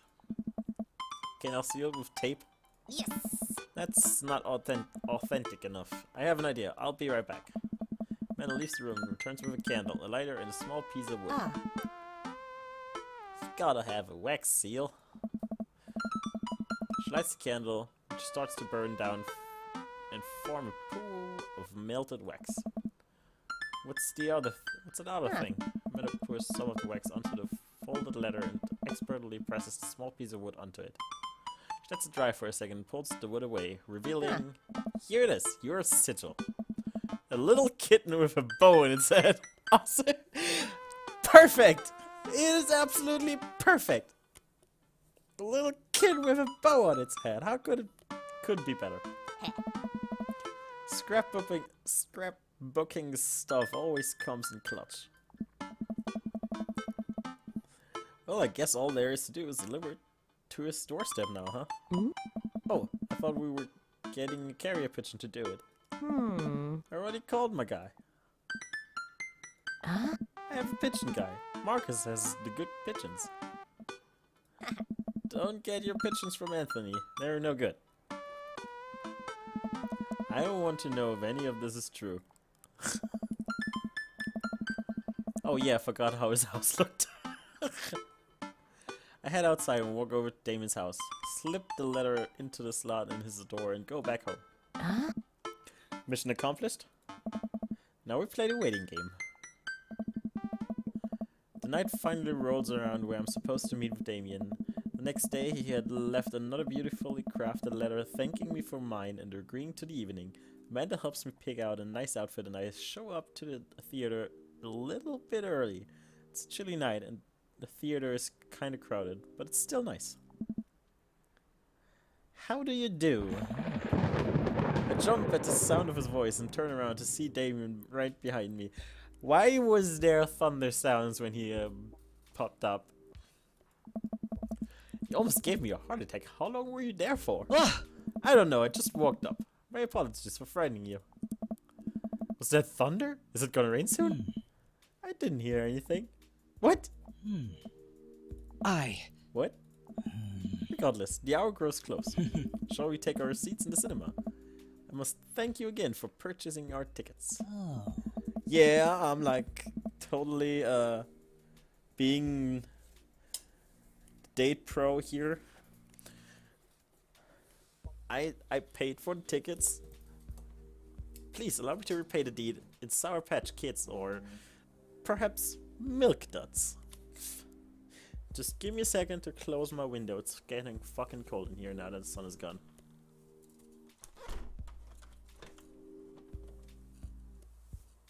Good.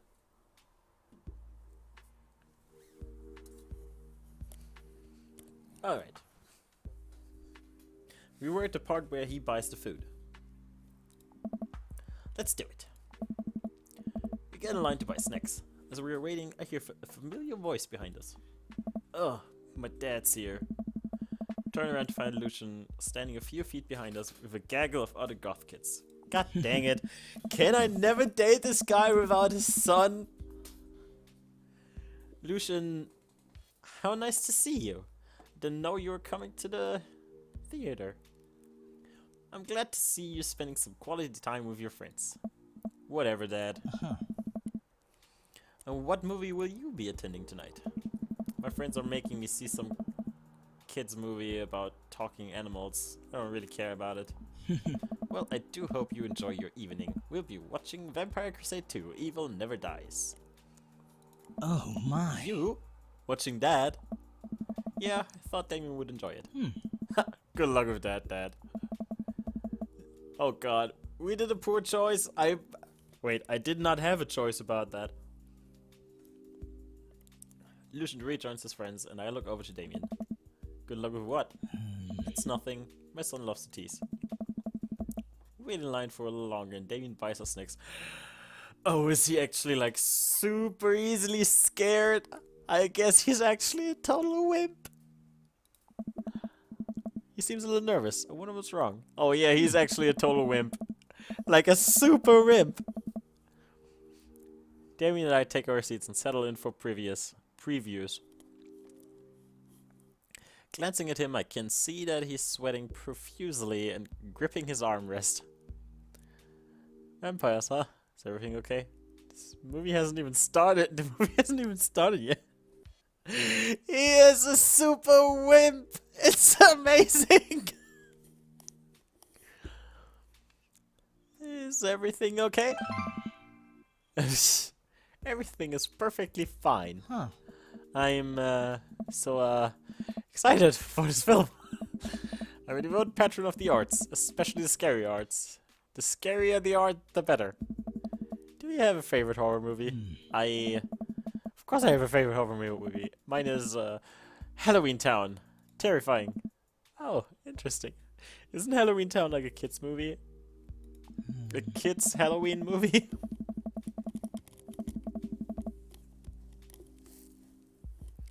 Hold hands. Yes, I hope we are going to. Yes, it is. Ah, that's odd. I don't seem to remember Halloween Town being that scary. Would have expected him to bring us some sort of strange foreign horror film that I've never heard of. Damon's knuckles are turning white. Looks like he's about to rip the armrest off. Wait a second. Damien, are you afraid of horror movies? What? You must be joking. I love horror movies. Ah, yeah, he caught it. The lights dim for the film. That scream!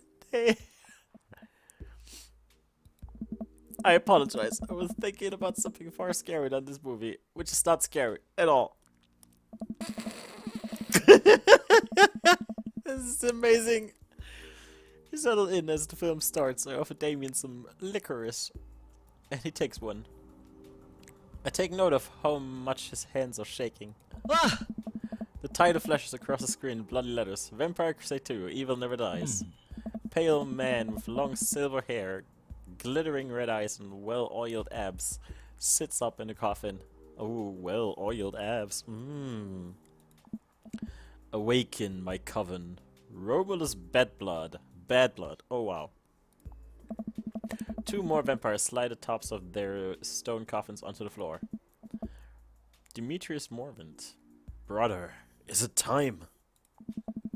Carmilla von Ruden. Yes, husband, but also mortal. Yes, husband, but also mortal enemy. It is time. The 3 look at each other and then to the camera. For the Vampire Crusade. This rules.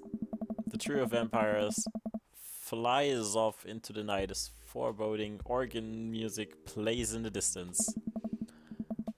I somehow get lost in the movie. As dumb as it sounded, it's actually a pretty fun flick. You got a tense moment of the movie where Romulus Trueblood sits at a truce meeting with the general of the human army, whose wife Romulus has fallen in love with. Wow, he fell in love with a human. His face! Romulus, it is good to finally meet you. General, I agree, it's good to finally blood you! Romulus leaps out and slashes the general's throat. Blood splatters over everything, including the camera. Damien screams again, reflexively grasping my hand. We're holding hands. I immediately blush, forgetting about any vampires or blood or vampiric blood. Oh, I'm terribly sorry. Damien retracts his hand and places it back on in his lap. I was writing a novel in my head about blood magic and I got on an extremely scary section. This is brilliant. I love it. Damien goes back to quietly stressing out over the movie. It's kind of cute that he won't admit that he's afraid of it. I wish he would hold my hand again. Yes! Hold on, I need to drink something. My voice is dying.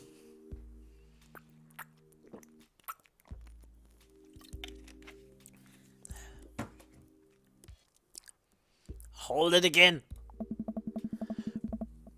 Maybe I could do something to try to make him feel more comfortable. I've got it. I'll do what all dads do best. Talk during the movie. Tell a dad joke. Point out a plot hole. Ask what's happening. I hope they hold hands. Or that he clings. Yes, please cling to me. Point out plot hole. I love doing that. Did you notice how the guard fired 7 bullets, but his gun only holds 6 bullets? Yes, that is absolutely unforgivable from a filmmaking standpoint. It's almost unwatchable. It's funny how it's so much easier to point out tiny mistakes in the work of others than it is to actually go create your own thing, huh? Hey, look! That's an anachronism. The rest of the movie goes by relatively smoothly, with only a few whimpers from Damien. Maybe you would have liked the romantic comedy better.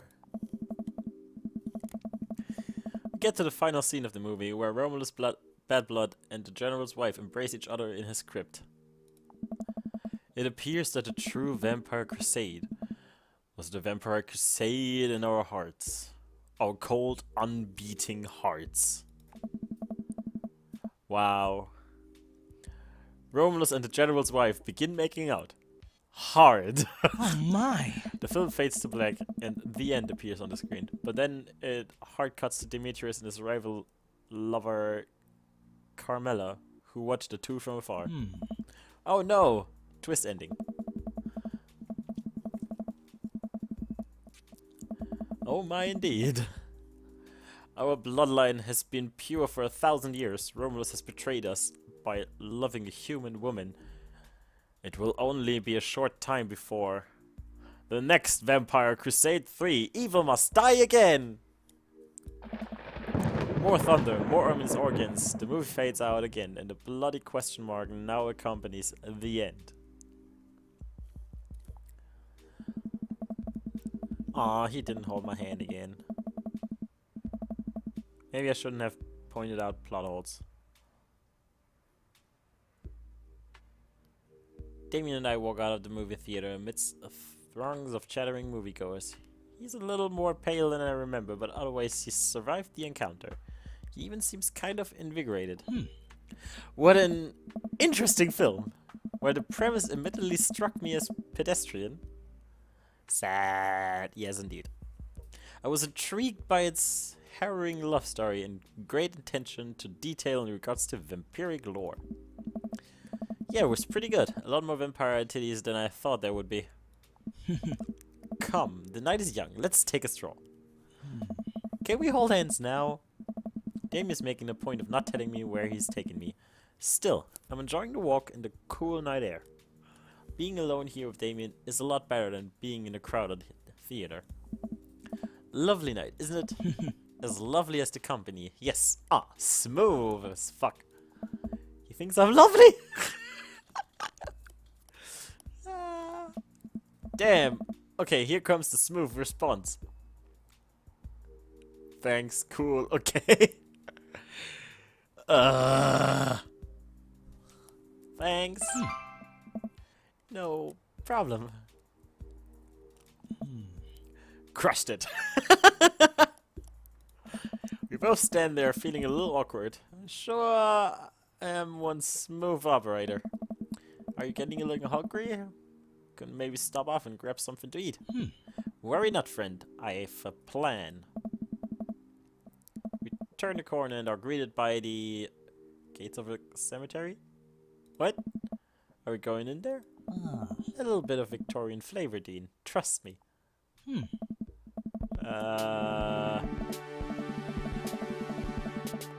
What food is there on a cemetery? I'm a bit nervous, but Damien hasn't led me wrong yet. I follow his lead as we walk into the cemetery.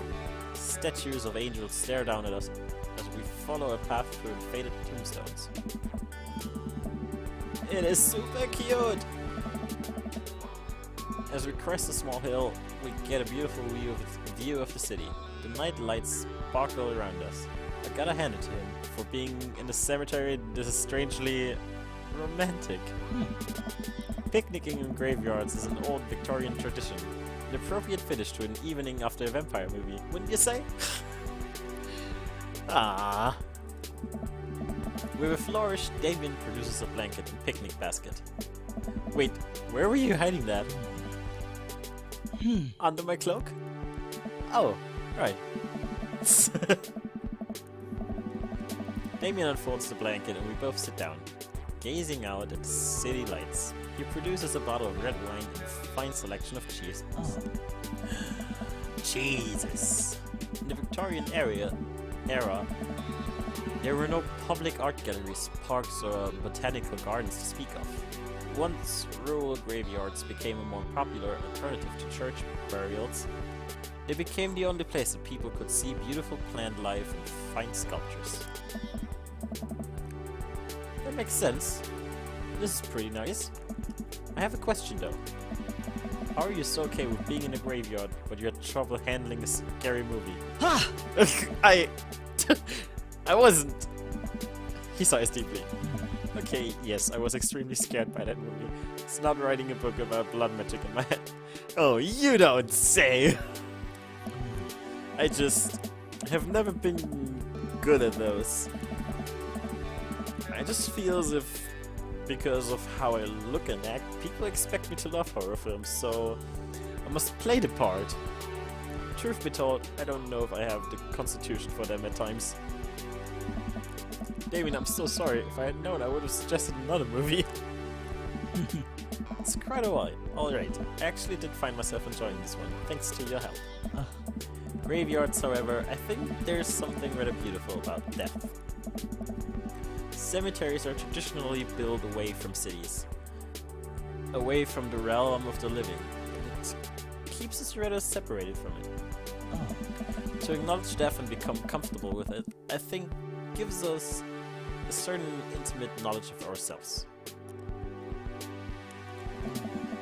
To sit amongst generations of those who came before us, to be truly alive in the midst of so much death, brings me great comfort. To be honest, this sounds relatively good. Like, it makes sense. A lot.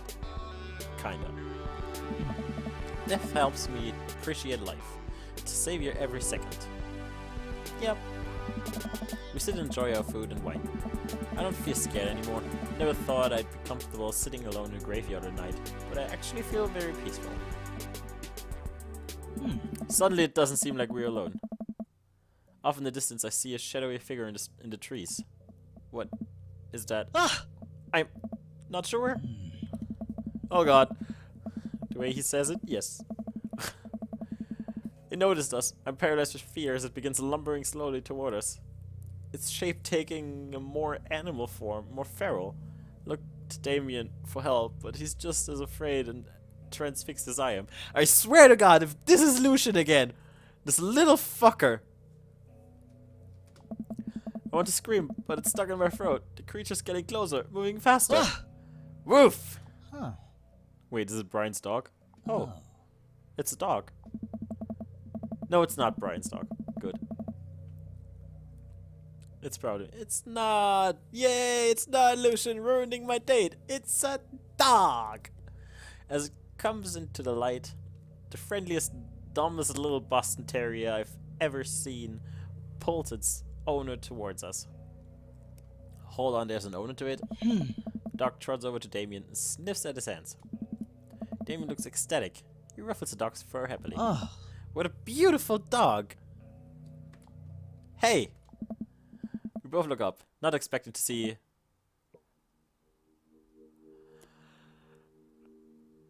Oh. Hey! Robert! You don't happen to, remember that I texted you and you never texted back?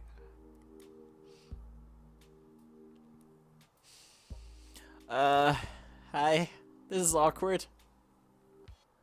Thanks. Robert, what are you doing out here on this lovely evening? Hunting cryptids. Huh. What? What? I don't know. I didn't know you had a dog. This isn't my dog. I found her wandering the street. Put a leash on her, and now we're walking around this graveyard together. Ah, his awkward smile. Why did you never take us back? Hunting cryptids. Oh. Damien and I share a look. May I give her a treat? Sure. Wouldn't give her cheese though. Not to worry. Damien reaches into the depths of his cloak and produces a small dog treat. What else is he keeping in there? The dog laps up to the treat and crunches away, tail wagging furiously. Damien continues to smooth down her fur. Thanks. Hey. My absolute pleasure. Damien shakes the dog's paw. Lovely to meet you, my friend. May our paths cross again. Robert and his... question mark? Dog disappear into the darkness again. Damien stares after them. Didn't know you liked dogs. Victorians love dogs, actually. Most Victorian women of high fashion would always be accompanied by a small dog, such as a terrier or a Maltese. I think big dogs are nice too. Yeah, man, dogs are cool, but cats are better. Oh. Do believe we've had enough excitement for one night. What say we make our way home? Damien hops to his feet and extends a hand to help me up. I gladly take it as my knees aren't what they used to be. I'm old, I get it! He picks up his picnic basket and leads us out of the graveyard. As we begin to walk home, I take one last look at the cemetery. It really is beautiful. Like a proper gentleman, Damien walks me to my doorstep. Oh. Thank you ever so kindly for your company tonight. Damien, it was my pleasure. Dean, if you'll allow me, it would bring me great joy to offer you a token of my affection.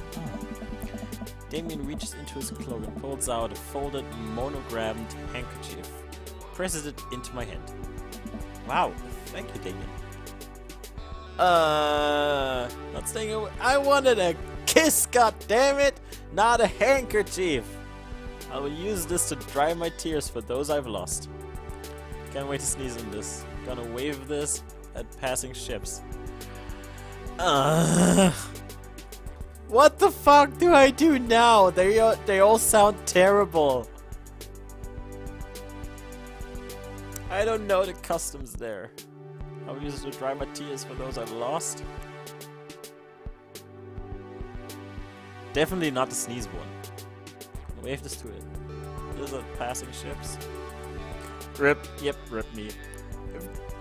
If only Skylar was here. He could help me. He could totally fix my problem.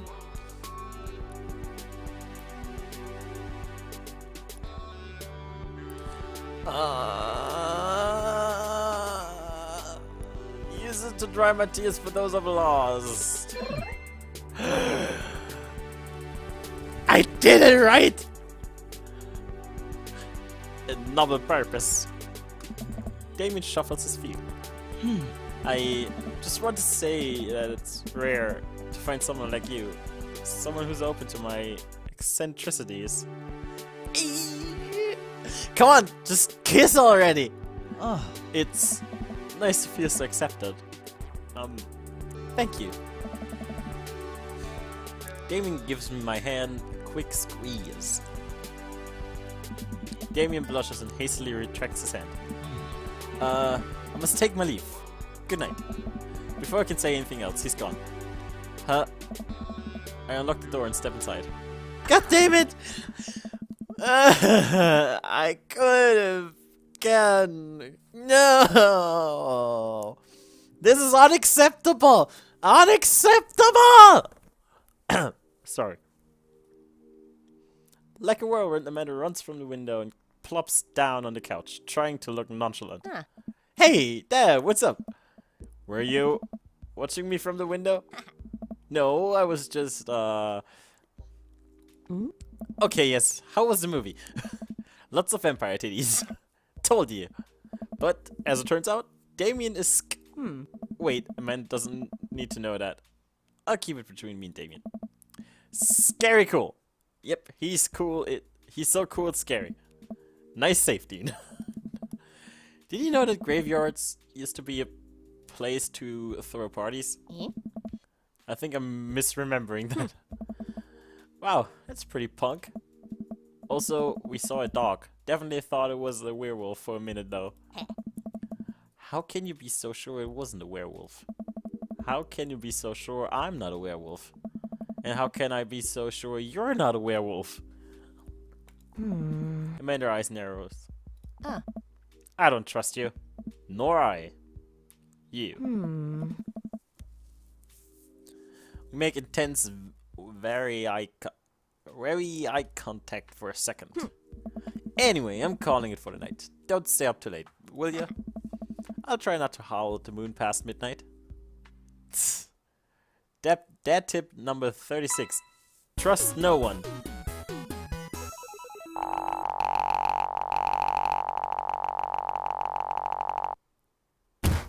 Yes! my stars, this... Never in a million moons have I had a date such as exquisite as this one. Wow! Yes! Yeah. Great.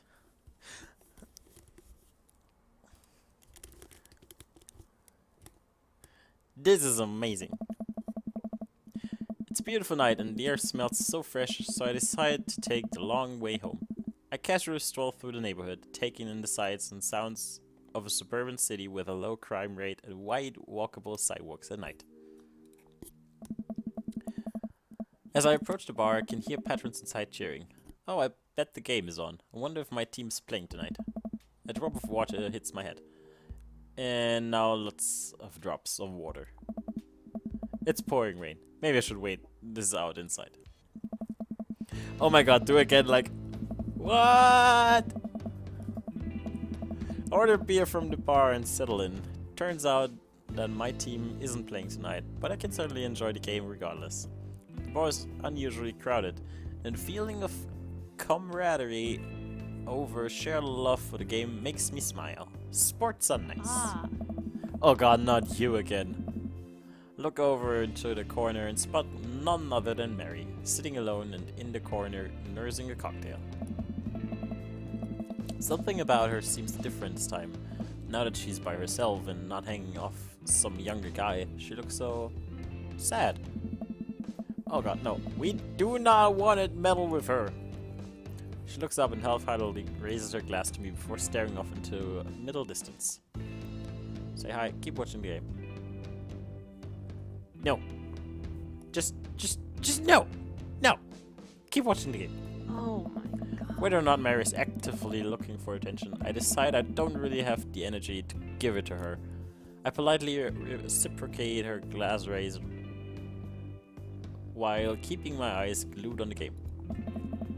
Eventually I manage to disengage from the game and realize Mary has left. Hope she doesn't have too rough of a night. Welcome. You've got dads. Alright. This could have gone worse. Still mad at you though, because you never texted me back. Oh, look at your perfect face. Aww.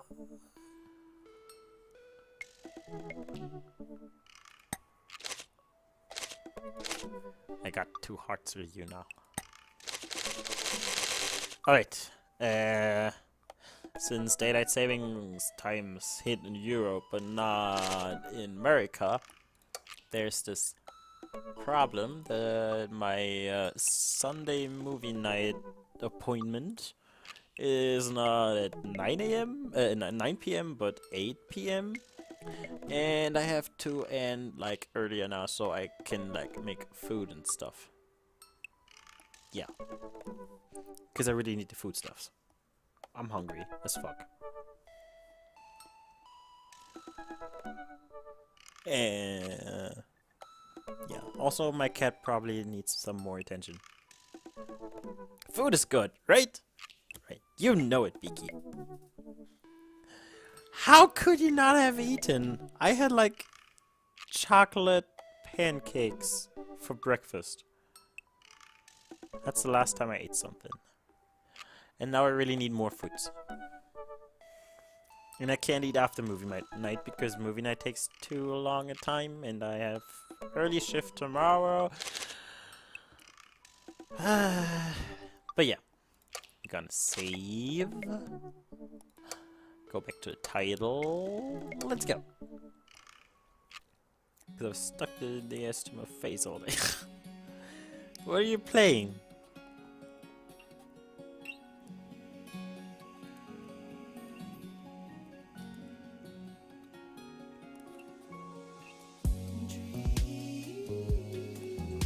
Let's just admire the song for a moment as we wrap this up.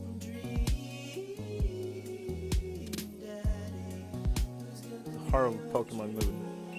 Why is it horrible?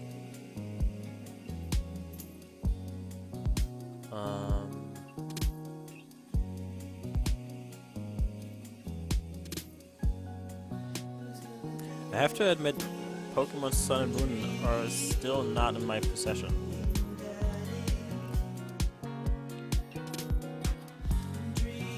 However, I think we are gonna post some. Tell me next time, horrible annoying, to get the right Pokemon I want. Oh, okay, that does suck.